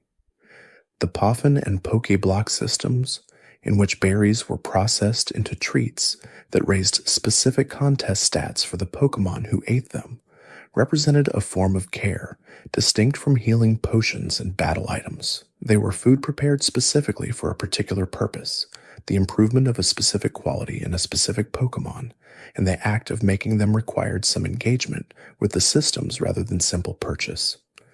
Players who took the time to understand these systems could produce better treats than players who approached them casually, and the difference in quality produced genuine advantages in the contest systems where those treats were applied. The move reminder systems available in each region, usually operated by a single person living somewhere accessible once the player has progressed far enough, allow Pokemon to relearn moves from earlier in their development that were replaced as new moves were learned through leveling. This system acknowledges that the choices made during a Pokemon's development might not always be optimal in retrospect, and offers a form of revision, not unlimited, but substantial enough to correct the most consequential errors. The existence of this system reflects a gentle philosophy about mistakes, that they can often be corrected if you are willing to seek the means. The footprint ribbons and other ribbons that can be accumulated by Pokemon throughout each game represent the richest form of individual biography the series offers. A Pokemon that has been taken through a spa treatment, that has won contests in every rank, that has completed battle facilities and carried the mark of those accomplishments permanently, carries a history that is visible to any player who knows how to read the ribbon collection. These ribbons cannot be removed and cannot be transferred without the Pokemon that carries them. They are the record of a life lived in a specific game during a specific period of time. The Pokemon Amy feature, introduced in Kalos, later succeeded by Pokemon Refresh and then Pokemon Camp, gave players a direct interface for expressing affection toward their Pokémon through touch and play and feeding. A Pokémon petted and praised through these interfaces would gradually become more bonded to the player, and the bond produced mechanical effects in battle. But the effects felt secondary to the experience of the interface itself, which gave individual Pokémon personalities expressed through their reactions to being touched in different places, their preferences for different kinds of attention, and the particular expressions they made when pleased or surprised or full from eating. The journey through each Pokémon region is also always a journey through a specific moment in gaming history. The technology available to the designers of each generation shaped what those regions could look like and feel like, and the generations can be read as a technological biography as much as a creative one. The limitations of early hardware produced a certain aesthetic that became associated with the series' identity, and the evolution toward higher resolution and three-dimensional rendering produced a different aesthetic that required adjustment from players who had grown up with the earlier one. The remakes of earlier regions that have appeared across the series represent a particular kind of relationship with memory. A remake takes a world that players know from an earlier encounter and rebuilds it with newer tools, preserving the essential geography and story while adding the visual and mechanical sophistication of the current generation. This process reveals both how much has changed in the intervening years and how much the core of each region was present from the beginning, needing only better tools to express itself fully. The music remasters that accompany these remakes are often as significant as the visual rebuilding. Compositions that were constrained by limited audio hardware in their original form reveal their full character when rearranged for orchestral or more sophisticated synthesized instruments, and players who know the original versions experience a kind of recognition and renewal simultaneously, hearing something familiar transformed into something fuller. The trading card game, animated series, films, and other media that have grown from the Pokémon games carry the regions into different forms and different audiences. The animated series in particular has spent decades exploring the world of each region in ways the games cannot, following characters through towns and landscapes over extended periods rather than the compressed timeline of a single playthrough. The regions seen in the animated series are the same regions as the games in terms of geography and inhabitants, but they accumulate a different kind of depth through the sustained character-driven storytelling that animation allows. The film versions of legendary encounters depicting the crises and resolutions that involve the most powerful creatures in the Pokémon world have given those creatures cinematic weight that the brief in-game battles cannot always provide. Mewtwo confronting its own existence in a rain-soaked stadium, Lugia surfacing in the middle of a conflict between legendary birds, Dialga and Palkia fighting above a city while the fabric of space and time tears around them. These are images that have shaped how players understand the legendary creatures of each region, even when those creatures' appearances in the games themselves are brief. The Pokémon world's relationship with human technology has been consistently interesting across the series. Pokémon centers use advanced medical technology to heal Pokémon instantly. The storage system that holds hundreds of Pokémon in digital form is technology that makes even the most advanced real-world computing look primitive. The Pokégear, the Pokénav, the Pokétch, the Town Map, all of these are human-created technologies designed specifically to support the practice of training and the experience of living in a world shared with Pokémon. The technology of each region is specific to its character, more advanced in regions that emphasize industry and innovation, more organic in regions that emphasize harmony with nature. The ordinary people who populate the towns and routes of each region have stories of their own that are glimpsed only in fragments. The fisherman who has been standing in the same spot for days without catching anything. The hiker who has been attempting to cross the mountain for longer than seems reasonable.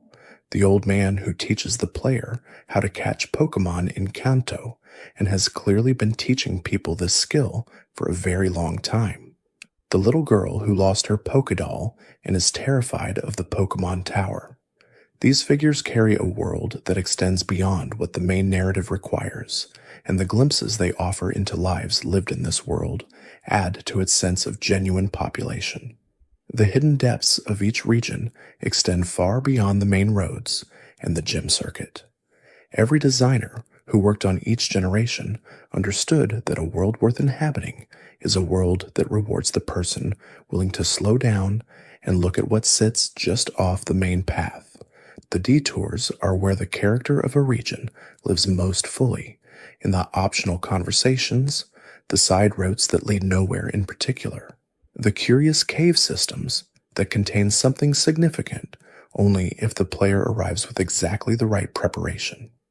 In Kanto, the Safari Zone was one of the earliest examples of this principle taken seriously. Tucked away in the northwestern part of the region, accessible only through a gate and operating on its own peculiar rules, the Safari Zone offered Pokémon that could not be found anywhere else. Catching them required a different approach entirely. No battling, no weakening, only the careful use of bait and rocks and the small orange balls that substituted for standard Pokeballs within its boundaries. The rules should change the relationship between trainer and Pokémon in ways that made familiar mechanics feel genuinely strange, and that strangeness was part of what made the Safari Zone memorable rather than simply another area to pass through.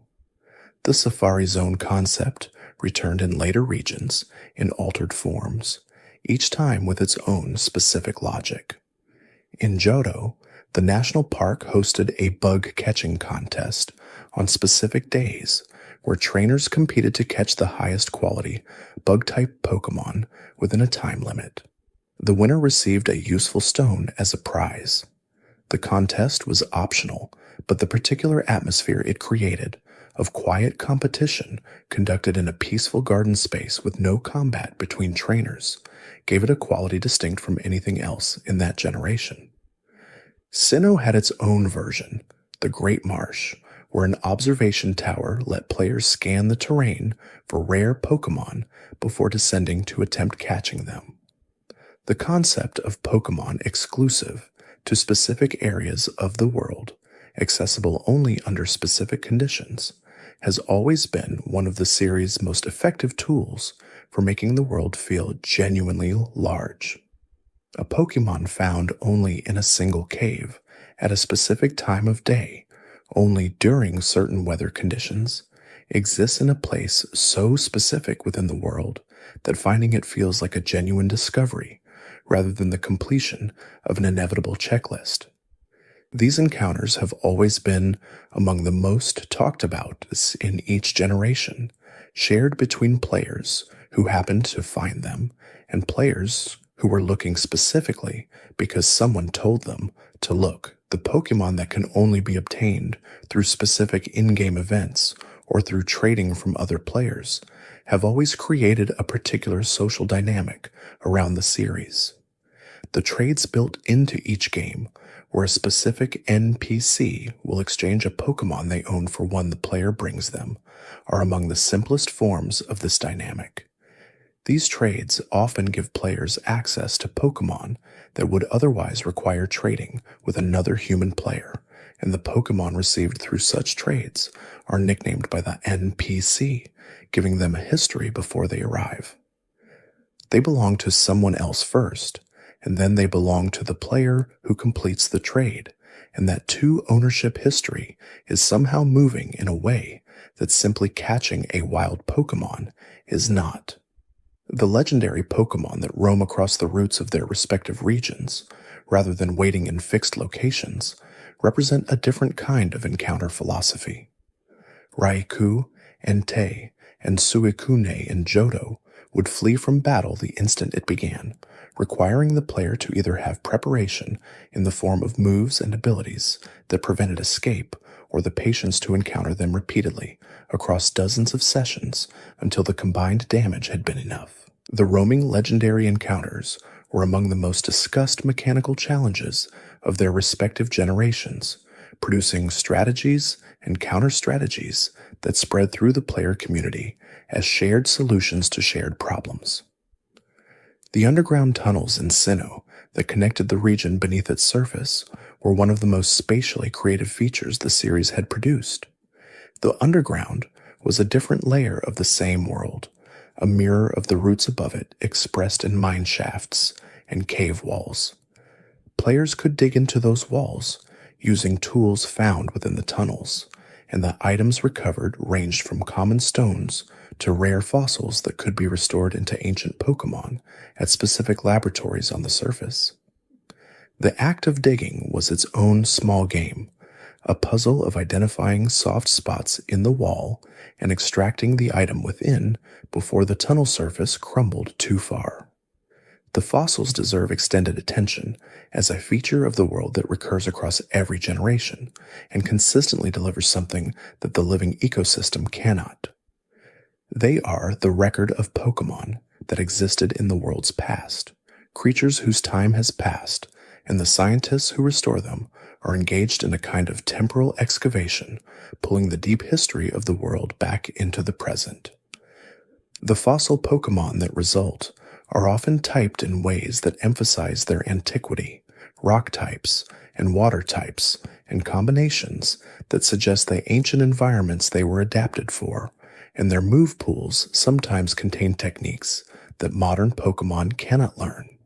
The first fossil Pokémon were Omanyte and Kabuto in Kanto, chosen at the start of the adventure from two possible specimens found in the depths of Mount Moon. The choice was permanent for that playthrough, and trading with other players was the only way to obtain the one not chosen. Aerodactyl could be restored from the old amber, a piece of fossilized resin containing a sample of ancient genetic material, and the creature that emerged from that amber was both ancient and somehow urgent in its power. A flying type whose speed had survived the extinction of everything else about the world it had come from. Sinnoh's fossils produced Cranidos and Shieldon, a skull-shaped creature with exceptional attack and a shield-shaped creature with exceptional defense, a pairing that expressed a complementary philosophy about what ancient creatures might have optimized for.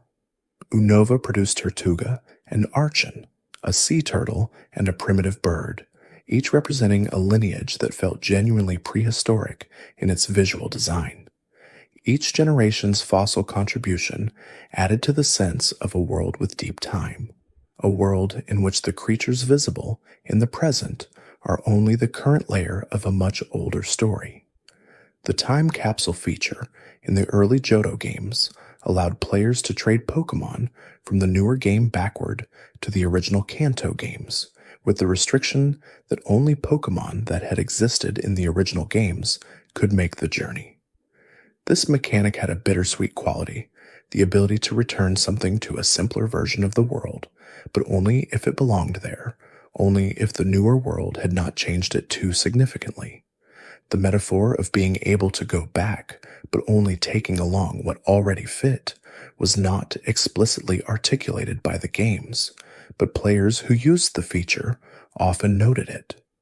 The Pokémon transfer systems that have connected different generations across different hardware have created a form of longitudinal attachment to individual Pokémon that few other game features can produce. A Pokémon caught in a Game Boy Advance game, transferred to a Nintendo DS through a specific minigame involving catching Pokémon in a ball-throwing sequence, transferred again to a subsequent DS game through another dedicated transfer application, and then migrated through subsequent systems and services, carries with it not just its statistics and moves, but a record of the journey across hardware generations. Such a Pokémon is genuinely old in a way that reflects real-time past rather than in-game time elapsed. The Pokémon Bank and subsequent Pokémon Home services were designed to facilitate these cross-generation transfers, maintaining a cloud-based storage system that could hold Pokémon across different games in different eras and allow them to move forward as new games were released. The philosophical implication of this service is significant. It says that the Pokémon a player has formed relationships with over years and decades matter enough to preserve through transitions that would otherwise render them inaccessible. The individual creature is worth maintaining access to, even as the games that contained it become obsolete hardware. The starters of each region have always been the first real decision a player makes in each new game, and the weight of that decision has been present from the very first moment the professor gestures toward 3 Pokeballs and invites a choice: fire, water, or grass. The 3 types form a triangle of relationships, each strong against one and weak against another, and the choice determines something about the early experience of the journey that cannot easily be undone. A player who chooses a water-type starter will find certain early challenges easier and others harder. The decision shapes the journey without determining it. The starter Pokémon of each region have been among the most discussed creatures in each generation's discourse, argued about before release, based on early reveals, analyzed after release for competitive viability, and remembered years later in the way that early companions in any long journey are remembered. Bulbasaur, Charmander, and Squirtle are cultural artifacts at this point, existing beyond the games that contained them in ways that their designers could not have anticipated. Chikorita, Cyndaquil, and Totodile belong to a slightly later wave of affection. Each generation's starters accumulate their own communities of devotion. The gyms of each region tell stories through their design that exist independently of the trainer encounters they contain. A gym built around ice types will often be architecturally cold, its floors slippery, its color palette cool and blue. A gym built around fire types will glow with warm light and warmth, even from its exterior. A gym built around psychic types will often disorient the player through puzzles that use the visual language of perception and confusion. These design choices make the gyms feel like expressions of their type, rather than simply buildings that happen to contain trainers who use a particular category of Pokémon. The gym leader's dialogue before and after a battle often contains the most concentrated characterization the games offer for these figures. In a few lines, they establish a philosophy, a relationship to their type, a perspective on strength and training that makes them feel like people with inner lives, rather than simply obstacles. The fire gym leader who sees passion as the essence of fire. The water gym leader who sees adaptability as the key lesson water teaches. The fighting gym leader who distinguishes between raw strength and disciplined power. These are brief characterizations, but the brevity is not the same as shallowness. The Elite Four of each region take this characterization further, because they have been waiting longer and trained harder than any gym leader, and the qualities they express tend toward the more extreme. The champion is the fullest expression of what training and dedication in each region can produce, and the champion's team is a statement about what that region values most. Cynthia's team in Sinnoh is built for unpredictability, no single type weakness defining it, each Pokémon bringing a different threat. Iris in Unova uses dragon types whose speed and power define the competitive landscape she has mastered. The routes that exist between each major location are not simply connection mechanisms. They have their own microgeographies, areas within them that reward exploration, and areas that simply serve as transit. A route that passes through a small forest may contain a clearing where something unusual appears only at specific times. A route that crosses a bridge will offer a view of the water below, and what lives in that water can often be found with the right tool. Routes that pass through weather conditions specific to certain areas of the region will offer the Pokémon that prefer those conditions, so that a route famous for rain hosts different species than a route famous for sunshine. The naming of the routes themselves, sequential numbers in most regions, creates a sense of spatial progress that is unusually direct for a game. Route 1 is the beginning. Route 22 is something further along. A player who knows the route numbers knows roughly where in the region they are without needing to consult a map. In Alola, the routes were replaced by named areas and numbered routes associated with specific islands, and the island structure created a different kind of spatial orientation, one that worked in layers rather than in linear sequence. The currents of water routes, sometimes carrying a player in one direction, unless they actively navigated against them, were a physical property of the world that had to be worked with rather than through. A water route with a strong current would require different navigation than one with still water, and the Pokémon that lived in stronger currents tended to be built for those conditions in ways that still water species were not. These small ecological details accumulate across a full playthrough into a sense of coherent natural law. The weather systems introduced in Hoenn, where different routes had different permanent weather conditions rather than the unified weather of previous regions, were one of the most significant world-building choices of that generation. A route with permanent rain had permanent access to the benefits and drawbacks of rain conditions.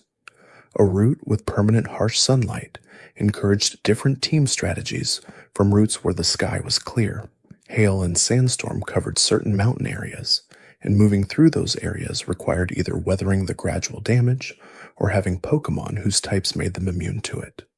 The weather was not decorative, it was structural. The day and night cycle that Johto introduced returned in every subsequent generation with increasing visual sophistication. Early games indicated night through a darkened color filter. Later games showed the actual movement of the sun across the sky, the stars appearing as full darkness settled, the particular quality of pre-dawn light that is different from both night and morning.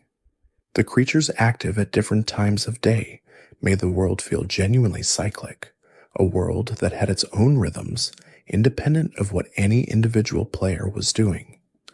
The Pokémon that evolve only under specific conditions tied to time of day represent one of the more elegant expressions of this cycle. Eevee evolving into Espeon requires high friendship and daytime. Eevee evolving into Umbreon requires the same friendship but at night. This distinction makes the two evolutions feel genuinely different in their origin, one drawing from solar qualities of clarity and speed, the other from lunar qualities of mystery and darkness, and the choice between them involves not just preference, but timing, the actual time of day at which the player chooses to initiate the evolution. The evolution system as a whole is one of the most emotionally resonant mechanics in the series, because it combines familiar transformation with surprise. A player knows, in general, that their Pokémon will eventually evolve. They may know roughly when if they have consulted guides or spoken with other players. But the moment of evolution itself, the animation that signals the transformation, the music that accompanies it, and the revelation of the new form, retains a quality of event, even when fully anticipated. Something is becoming something else, and it is becoming it right now, in front of you, because of what you have done together. Some evolutions are clearly improvements in every sense, adding power and presence to a creature that was already suggesting what it would become. Others are stranger in design than what preceded them, more specialized or more abstract. And these evolutions sometimes require adjustment on the part of players who have become attached to the original form. The series has never been sentimental about this. A Caterpie becomes a Metapod, becomes a Butterfree, and the progression is not a conversation. It simply happens at the pace the world determines. The stones that trigger certain evolutions have existed since Kanto, objects found in the world or purchased in specific shops that cause an immediate transformation when used. The Fire Stone, the Water Stone, the Thunder Stone, each one unlocking a specific evolutionary path that Level Up or Friendship could not access. Later generations added more stones, covering different evolutionary relationships, and the stones became collectible objects in their own right, traded and shared between players who needed them and players who had extras. The trade evolution mechanic has always been the most socially demanding form of evolution in the series, requiring that a Pokémon change hands in order to change form. This requirement built social activity directly into the mechanical structure of evolution. To evolve a Kadabra, a player needed another player. This dependency was sometimes frustrating and sometimes genuinely connecting, and the introduction of the link cable. In later generations, Unjo required physical proximity, a friend or stranger close enough to trade directly, which created shared moments that purely solo play could not produce. The online infrastructure that replaced physical cable connections changed the geography of Pokémon trading dramatically. A trade no longer required proximity, it required only connection. The global trade system, introduced in Sinnoh, allowed players to deposit a Pokémon they had and request a Pokémon they wanted, leaving the trade open until someone on the other side of the world completed it. The anonymity of this system removed the social interaction from trading without eliminating the social dimension of the activity, creating a web of exchanges between strangers whose only point of contact was the creatures they offered and sought. The GTS was often gamed in ways its designers had not anticipated, players requesting legendaries or impossible Pokémon in exchange for very common ones, hoping that the scale of the global player base would somehow produce the desired result. This behavior said something interesting about how players understood the implicit social contract of the system, about the scale of want that could be expressed when the audience was global rather than local. The subsequent versions of the online trading system in later games attempted to manage these requests with filters and more sophisticated matching systems. The Wonder Trade feature introduced in Kalos took a different approach to online trading, replacing specific request and offer mechanics with random exchange. A player offered a Pokémon and received a Pokémon in return, with no foreknowledge of what the received Pokémon would be. This randomness created a different emotional experience from directed trading, an openness to surprise, a willingness to see what the world would offer without specifying terms. Players who sent valuable Pokémon through Wonder Trade and received something unexpected in return often described the asymmetry of those exchanges as a kind of gift, a contribution to a system that operated on trust in aggregate rather than on individual agreement. The surprise trade in Paldea continued this concept, and the sustained presence of random exchange mechanics across multiple generations suggests that Game Freak understands something important about what players want from the social dimension of the series. They want connection, but they also want the specific quality of receiving something they did not know they were going to receive, something chosen by another person whose taste and intention they cannot fully know. The Pokémon contest system in Hoenn, extended into Sinnoh, asked trainers to engage with their Pokémon through an evaluative lens completely different from the combat efficiency that battles required. A Pokémon prepared for cool contests needed moves with high cool appeal, and the trainer needed to understand the appeal system well enough to sequence those moves in ways that maximized their impact across the contest's multiple rounds. The Pokémon's condition, raised through feeding appropriate Pokéblocks, determined its starting appeal, and the combination of condition and move sequencing determined the final score. The visual appeal of fully maxed contest Pokémon, glowing with the particular quality that maximum condition produced, was one of the game's earlier expressions of beauty as an actual game state, rather than merely an aesthetic quality. A Pokémon was more beautiful in a measurable, displayable sense when it had been treated in specific ways, fed specific foods, given specific care. The beauty was verifiable. This was a genuinely interesting philosophical position for a game to take, the idea that beauty could be cultivated and measured without being reduced. The puffin cooking minigame in Sinnoh that produced the contest condition-raising treats required stirring the batter in the right direction at the right speed, a physical engagement with the preparation that made the production of treats feel less like a transaction and more like a craft. Players who mastered the cooking produced higher quality puffins from the same ingredients, and higher quality puffins raised contest condition more efficiently. The skill of preparation mattered. This was a small thing in the scale of the full game, but it was a philosophically consistent small thing. The Pokémon musicals, introduced in Unova, were a further evolution of the non-combat engagement concept, asking players to dress their Pokémon in props and accessories for theatrical performances that were judged by audience enthusiasm. The performances themselves were automated, the Pokémon moving through choreography determined by the accessories they wore rather than by player input during the event. And this automaticity made the creative act entirely about preparation rather than about real-time performance. What the player chose to put on the Pokémon before the show determined what the show would be.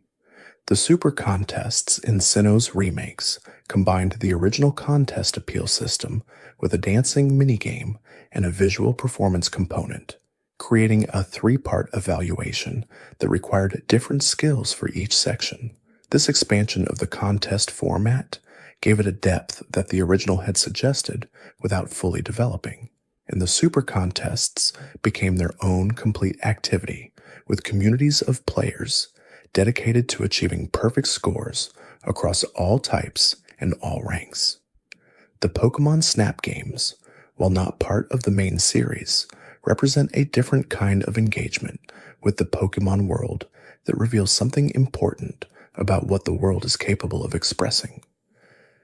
In those games, the player is a photographer moving through environments populated by Pokémon living their ordinary lives, and the goal is to capture those creatures in photographs that document their behavior. The Pokémon are not potential catches or potential battle opponents. They are subjects to be observed with care and patience, and the better the photograph, the more clearly the Pokémon's character is expressed in it. This photographic approach to the Pokémon world revealed ecological relationships and behavioral patterns that battle-focused games could not show. A Bulbasaur in its natural environment behaves differently from a Bulbasaur deployed in battle, and the Snap games gave players a way to see that difference, to experience the world of Pokémon from an angle that was fundamentally about looking rather than competing. The revival of this concept in the sequel, released decades later, demonstrated that the approach had enduring appeal, that players wanted the opportunity to see the world of Pokémon from outside the trainer's perspective. The Pokémon Ranger games placed players in a different institutional role, as rangers who used a capture styler to temporarily borrow Pokémon's abilities rather than catching and training them permanently. The ranger relationship with Pokémon was fundamentally transactional in a specific way, asking for help and then releasing the Pokémon back to their lives after the help had been given. This philosophy of borrowing rather than owning, of using power without claiming it, expressed a different ethic of relationship between humans and Pokémon that the main series acknowledged without fully exploring. The Mystery Dungeon spin-off series placed the player as a Pokémon rather than a human trainer, experiencing the world from the perspective of a creature navigating randomized dungeons with a team of companions. This perspective shift revealed something important about the world of Pokémon that the main series could only gesture toward that the creatures who populate it have their own concerns, their own communities, their own understanding of the world that is not centered on the humans who move through it. The mystery dungeon stories were often emotionally affecting in ways that the main series rarely attempted, because they were willing to engage directly with themes of loss and memory and belonging from inside the experience of the creatures themselves. The towns of the Mystery Dungeon games, populated entirely by Pokémon, built communities with their own social structures, economies, and fears, and the player's role within those communities was not the privileged position of the trainer who commands, but the more vulnerable position of the newcomer who must earn trust. This vulnerability made the eventual bonds formed with companions feel genuinely meaningful rather than given by the structure of the game. The Pokémon pinball games, the Trozei games, the Puzzle League adaptation, the various spin-offs that wrapped Pokémon around existing game mechanics, all of them expressed the fundamental truth that the creatures were elastic enough to inhabit any genre without losing their essential character. A Pokémon falling into a pinball bumper arrangement is still recognizably a Pokémon, still expressing its visual identity and its type-based color palette, still part of a world with rules and relationships that extend beyond the game containing it. The consistency of the world across these different expressions is one of the most remarkable achievements of the franchise. The world of Pokémon has been expressed in card games and board games and animated films and television series and manga and novels and merchandise and music, and all of these expressions reference the same underlying world, the same creatures with the same essential characters in the same relative positions within the same geography. This consistency across media is not accidental. It is the result of sustained, deliberate effort to maintain a coherent world that can be experienced through different lenses without losing its fundamental character. The card game, in particular, has maintained a parallel relationship with the video games across the entire history of the franchise, translating the creatures and their abilities into a different system with its own mechanics and its own competitive community. The cards introduce art produced by dozens of different illustrators, each bringing their own style to the same creatures, and the variety of visual interpretations that results gives each Pokémon a richer visual identity than any single artist's rendering could provide. A Charizard card from 1999 is a different visual experience from a Charizard card from 2024, and both are different from the in-game sprite and the three-dimensional model, and all of them are recognizably Charizard. The competitive card game community has developed strategies and formats that have their own depth and their own history, separate from but parallel to the competitive video game community. Players who compete at the highest levels of card game play have a different relationship with the creatures than competitive video game players, one mediated through deck construction and probability rather than through stat calculation and move prediction. The same world, experienced through different systems, produces different kinds of expertise. The Pokémon Go phenomenon that emerged in the second decade of the franchise demonstrated that the world of Pokémon could be mapped onto the real world in a way that created entirely new forms of engagement. Walking to hatch eggs, visiting landmarks to collect items, gathering in public spaces to challenge raid bosses, these activities created social interactions between players who would not otherwise have engaged with each other, organized around the shared experience of inhabiting a world layered over the real one. The Pokémon encountered through augmented reality were the same creatures that appeared in the games, but the context of their appearance was completely different. The community days and special events of Pokémon Go created temporal communities, groups of players active in specific geographic areas during specific time windows, all pursuing the same rare encounters. The social density of these events, sometimes producing visible gatherings of players in public parks and downtown areas, was something the series had never produced before in such a publicly visible form. The game brought the social dimension of Pokémon out of living rooms and game stores and into shared public space.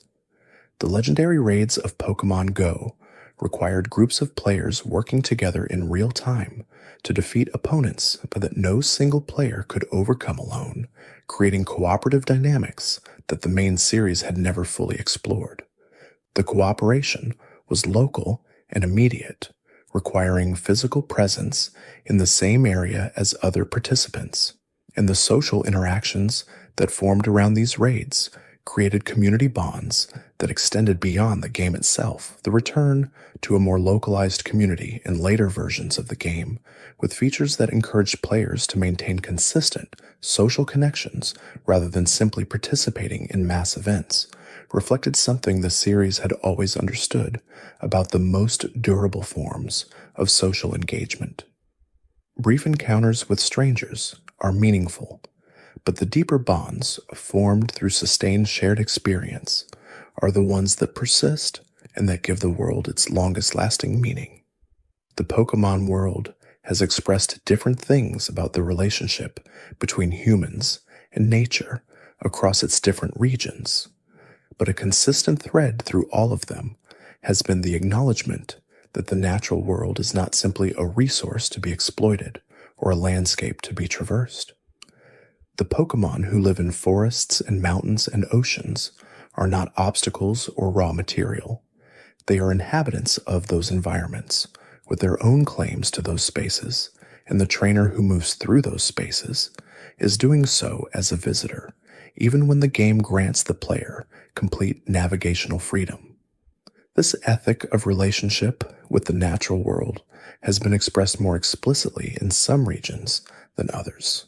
Hoenn's conflict between land and sea, between human development and natural equilibrium, made the environmental theme central to the narrative in ways that earlier regions had only suggested. Alola's guardian deities and their relationship with the island's human communities expressed a different model of coexistence, one in which the natural world was actively cared for by specific people in specific roles with specific obligations. Paldea's Area Zero, where the boundary between geological time and human time collapsed, brought the relationship between human knowledge and natural mystery to the center of its story. The Pokémon themselves, as a category of beings, have always been the primary vehicle for these themes. A creature that lives in fire cannot be understood as simply an obstacle. A creature that generates weather cannot be reduced to a mechanical challenge. The series has maintained, across decades and across every spin-off and adaptation, the conviction that the creatures it has created are worthy of the attention given to them, that the relationship a trainer forms with their Pokémon is a genuine relationship with all the weight that implies. The recurring presence of professors throughout the world, figures who have devoted their professional lives to understanding Pokémon and who begin each game by setting the player on the path of discovery, expresses a belief that the study of Pokémon is a legitimate and dignified pursuit. The research these figures represent is not simply a game mechanic that provides the player with a starting Pokémon and a reason to complete the Pokédex. It is a model of engaged, curious attention to the living world, the kind of attention that produces knowledge worth having. The Pokédex entries that each professor and their colleagues compile represent the accumulated knowledge of a community of observers, a scientific literature of a world organized around the presence of extraordinary creatures. That the entries are brief and accessible rather than academic in register suggests that this knowledge is meant to be shared widely, that the understanding of Pokémon is something the world of Pokémon considers worth distributing to everyone rather than hoarding within specialized institutions. The festivals and seasonal events that recur through the in-game calendar in various games represent the cultural life of the Pokémon world, expressing itself in forms that do not require a trainer's active participation to exist. The seasonal festival in Castalia City, the various event-triggered celebrations in Johto, the flower festivals in Kalos, these moments suggest a world with its own celebrations, its own reasons to gather, its own forms of joy that are independent of the adventure the player is pursuing. The music that plays during these festival moments often borrows from the region's main themes while transforming them into something more openly celebratory, the same melodies but brighter, more ornamented, more interested in the pleasure of the moment than in the emotional weight of the journey. These musical transformations are among the most quietly moving things in each game's soundtrack, the familiar made festive, the serious made light for the duration of something worth celebrating. The NPC dialogue that populates each city and route represents a years of writing work across multiple games, thousands of small observations about the world, the weather, Pokémon behavior, training philosophy, local history, and whatever the writer happened to be thinking about the day that particular line was composed. Much of this dialogue is read once and then forgotten. Some of it stays. The trainer on the bridge, who says something that happens to connect with where the player is in their own life at the moment they read it. The old man who offers advice that turns out to be genuinely useful, not just in the game, but beyond it. The game corners and casinos that appeared in early games and were subsequently removed from some regional releases, as understanding of their appropriateness for younger audiences evolved, represent a small example of the series' ongoing negotiation between the world it originally imagined and the world it now reaches. The removal was not a deletion, but a transformation, the same spaces repurposed for different activities in remakes and subsequent versions, and the judgment that certain features were better removed than maintained represents a form of care for the audience that the series has exercised consistently.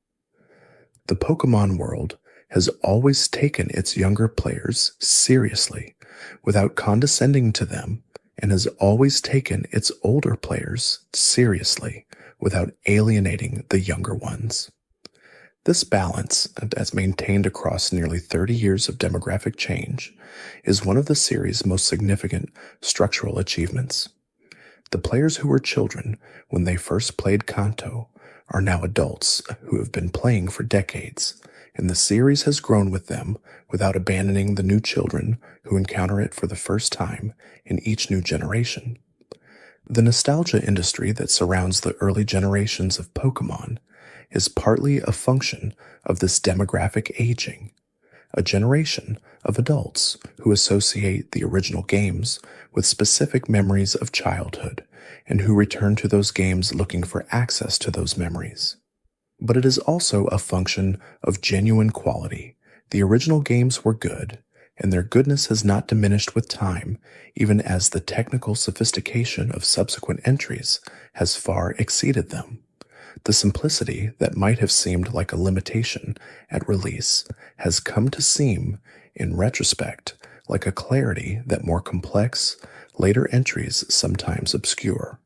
Each new generation has had to navigate the weight of this nostalgia, while also doing something that justifies its own existence, something that cannot be accomplished by simply playing an older game. The pressure this creates is real and has been handled with varying success across the series' history. Some generations have created something so distinct and so complete that they generate their own nostalgia communities. Others have been criticized for changing too much or too little, for honoring the past too reverently or not reverently enough. The fan community that has formed around the series across its history is one of the most creative and sustained communities in gaming culture. The fan art, the fan fiction, the competitive communities, the data mining and beta archaeology, the ROM hacking projects that build entirely new games using the series' assets and engine. All of these are expressions of a relationship between the series and its audience that goes far beyond consumption. Players have been making things from Pokémon for as long as the games have existed, and the things they have made have in turn shaped the culture of the series and the expectations of the players who encounter it. The ROM hacking community in particular has produced a body of work that demonstrates the depth of creative possibility within the series framework. Games built on the engines of existing titles, but populated with entirely new regions, new stories, new Pokémon of fan design, new mechanics developed by individual creators working without institutional resources, have shown that the grammar of Pokémon, its structural logic, and its fundamental mechanics can support an enormous range of creative expression beyond what any official release has attempted. These unofficial creations exist in a complicated legal space and are not endorsed by the series creators, but their existence speaks to the generative quality of the world that has been built. A world that can be extended and reinterpreted and built upon by players who are not professional game developers, using tools and knowledge accumulated through years of engagement, is a world with genuine internal coherence and genuine creative depth. The unofficial Pokémon world is not separate from the official one. It is a function of how completely the official one has been built. The future of the series extends in directions that cannot be fully predicted because the series has consistently done things that seemed unlikely before they were announced. The shift to three-dimensional rendering, the open-world structure, the various peripheral games and cross-media expressions, all of these were expansions that changed the series in ways that could not have been anticipated from within the existing framework. What comes next will change the series again, and whatever it changes will become part of the tradition that the generation after it builds on. The regions that have not yet been imagined are as real a part of the future of Pokémon as the regions that already exist are real parts of its history. Somewhere in the accumulated experience of the series designers, in the years of work that have gone into every game that has been released, there are ideas for what those new regions could be, what they could express about the relationship between people and Pokémon and the natural world, what mechanics they could introduce that have not yet been invented, what kinds of creatures they could contain that have not yet been imagined. Those future regions will be built on everything that has come before them. They will inherit Kanto's insistence on the value of beginnings, Johto's commitment to depth and history, Hoenn's love of the natural world in its full complexity, Sinnoh's willingness to ask where everything comes from, Unova's courage to begin again, Kalos's investment in beauty as a legitimate value, Alola's warmth and its understanding of community, Galar's interest in what it means when a practice becomes a culture, Paldea's commitment to freedom as something worth structuring a world around. The hidden libraries and research institutions that appear throughout each region's cities and towns represent a form of institutional knowledge that sits quietly behind the adventure's main momentum.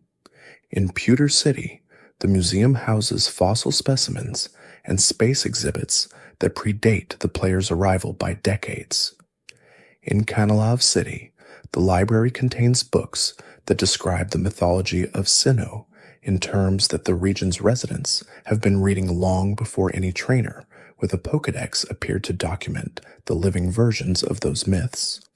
These institutions say that the world of Pokémon has a scholarly life, a tradition of thinking about the creatures and the landscape and the history that does not require adventure as its organizing principle. The books within the Kanalave library in particular deserve close reading because they contain creation myths and cosmological accounts that fill in the spaces between what the game's story shows directly.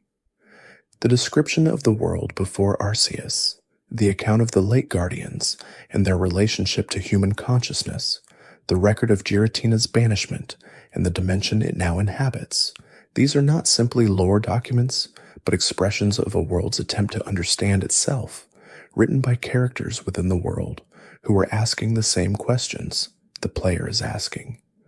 The library frames the player's adventure as the most recent chapter in a story that has been going on for much longer. The ruins that appear in each region serve a similar function, structures built by civilizations that no longer exist or that have transformed so thoroughly they no longer recognize themselves in their ancient constructions. The ruins of Alf in Johto are the most famous of these. They're puzzle-sealed chambers containing not just the unknown who populate them, but a system of communication that predates the current understanding of Pokémon language. The ruins imply a relationship between humans and Pokémon in an earlier era that was more direct than anything the current era can achieve, and the mystery of that relationship is part of what makes Johto feel genuinely ancient. The Pokémon Mansion on Cinnabar Island in Kanto contains laboratory notes documenting the creation of Mewtwo, scattered through rooms that have been burned and abandoned.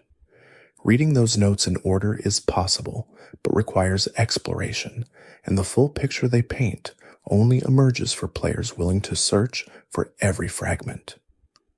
This approach to lore, distributed across a space rather than presented in sequence, requires active engagement from the player and rewards that engagement with a story that feels genuinely discovered rather than simply told.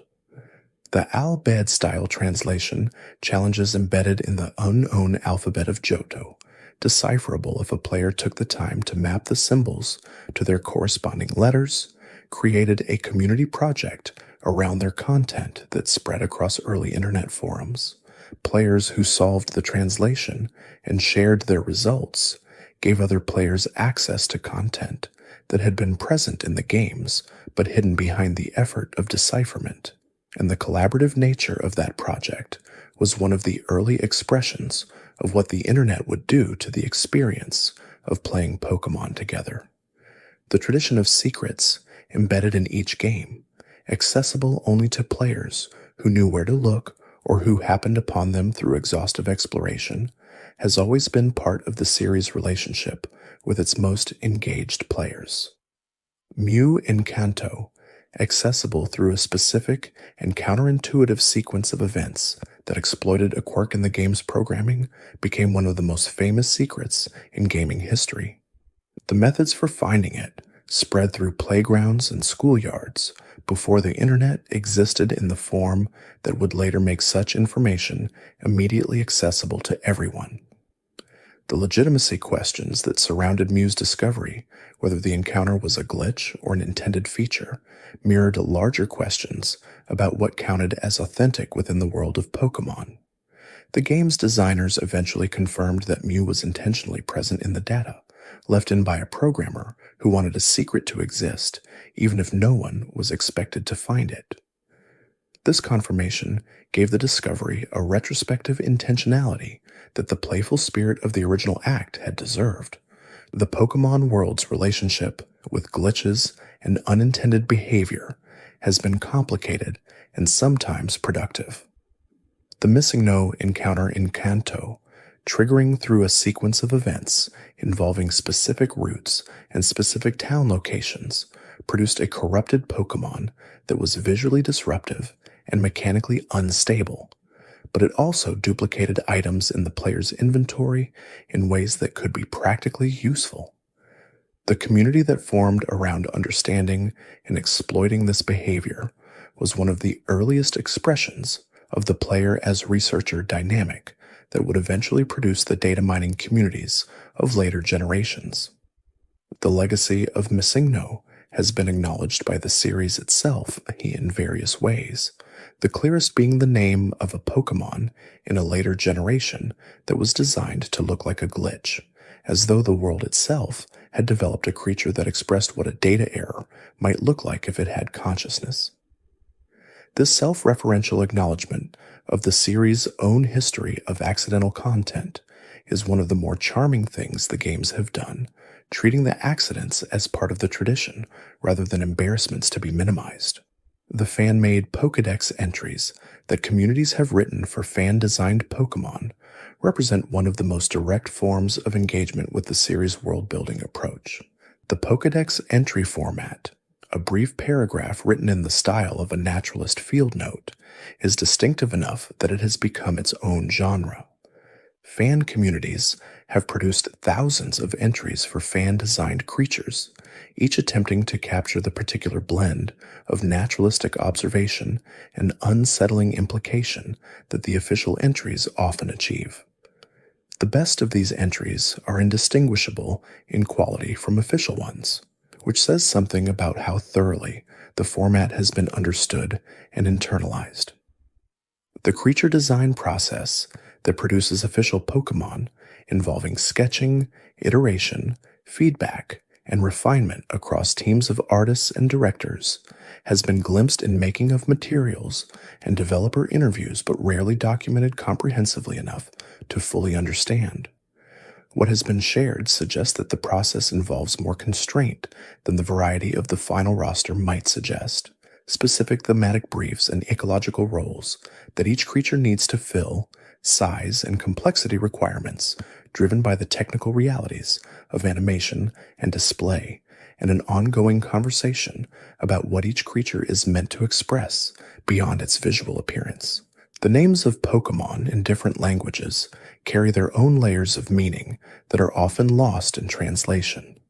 A Pokémon named for a specific Japanese cultural reference may receive a name in English that references a different cultural tradition with a similar emotional resonance, or a name that prioritizes wordplay over reference, or a name that focuses on the creature's most visually distinctive feature. The English names are often more phonetic than the Japanese originals, more focused on immediate recognizability, and the German names, more often than not, add a layer of scientific-sounding precision that neither the Japanese nor English versions pursue as consistently.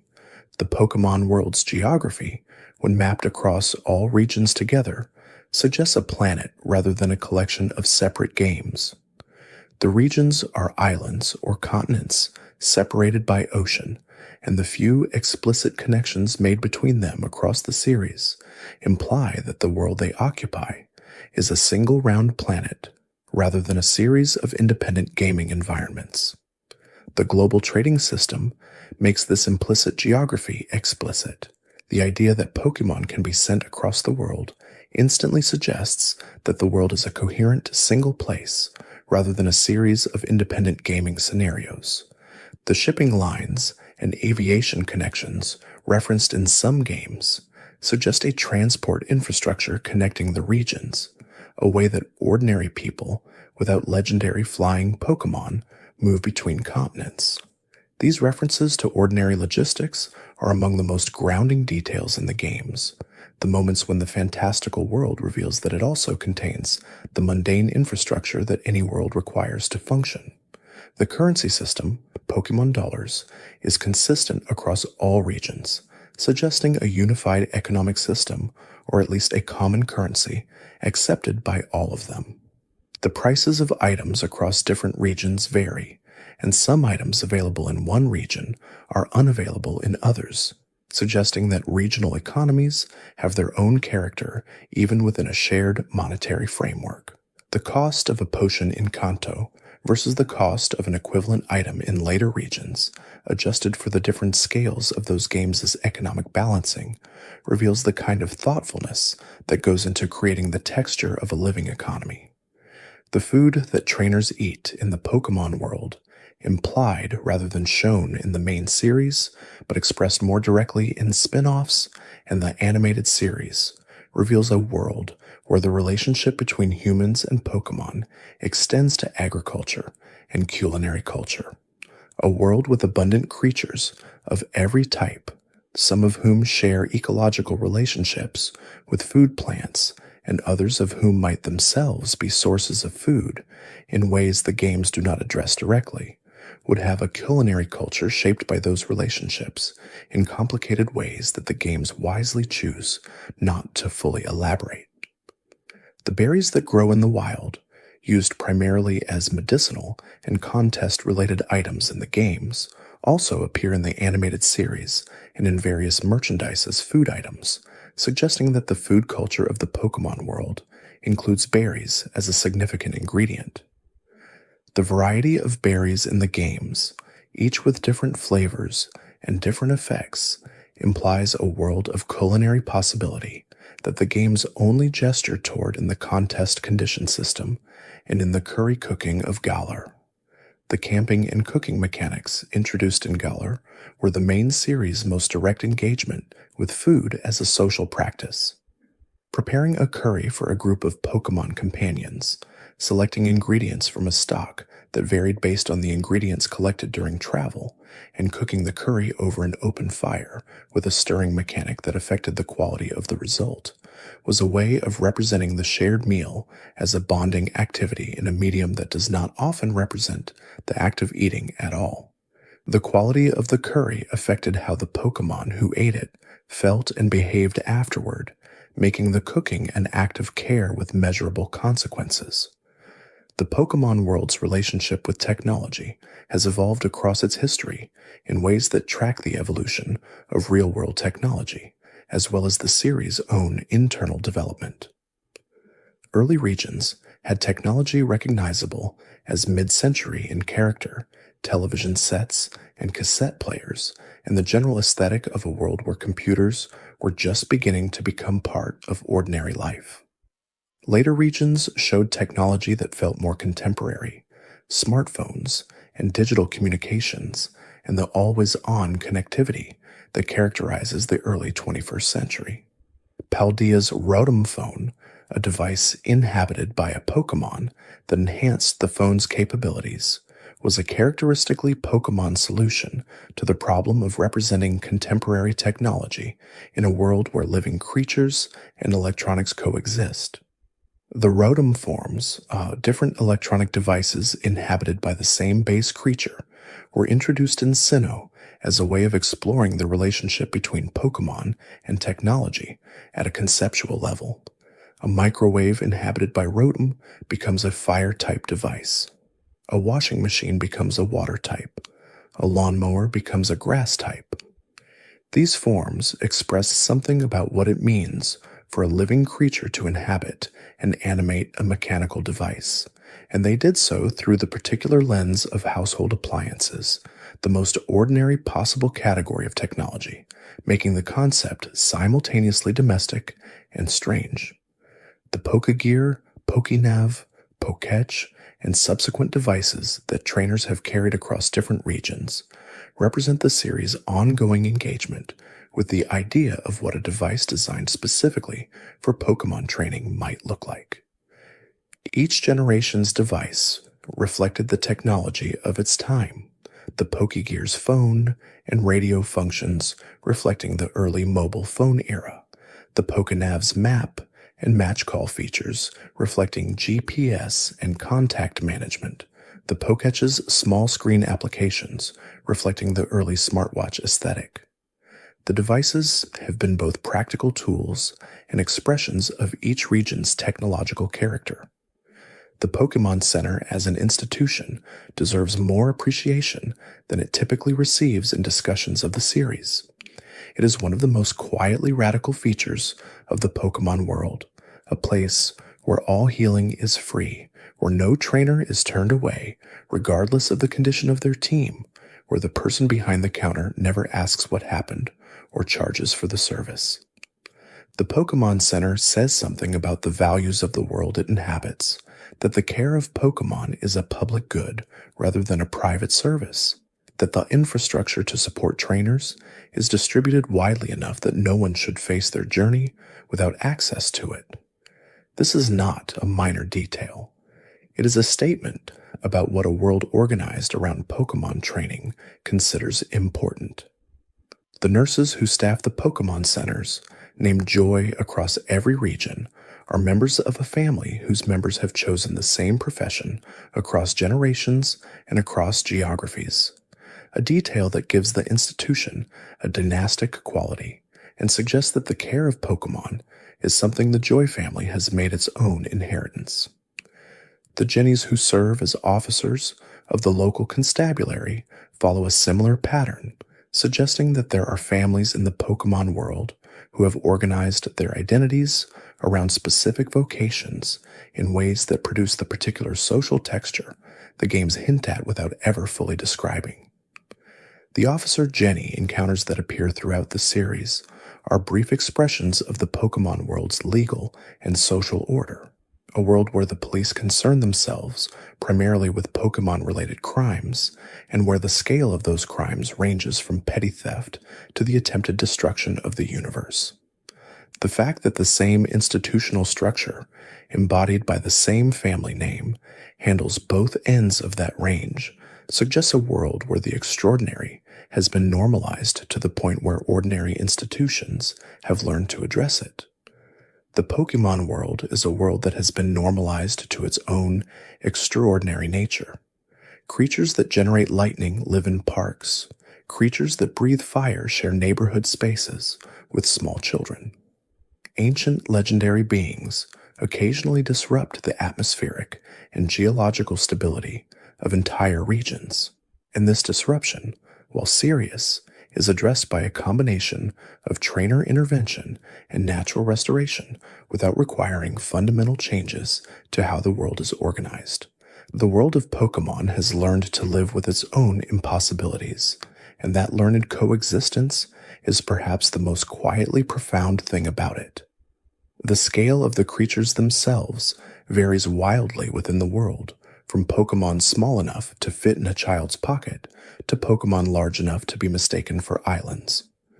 This variation is accommodated by the Pokeball technology that can contain any creature regardless of its size, compressing whatever it catches into a portable sphere and releasing it at the appropriate scale when needed.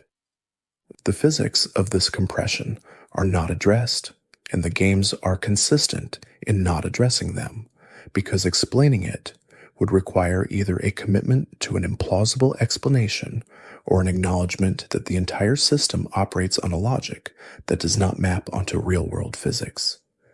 The series has always been comfortable with this kind of principled silence. The ending of this long journey through every region, this extended drift through the landscapes and lore and quiet details of a world that has been built across decades, arrives at a simple truth.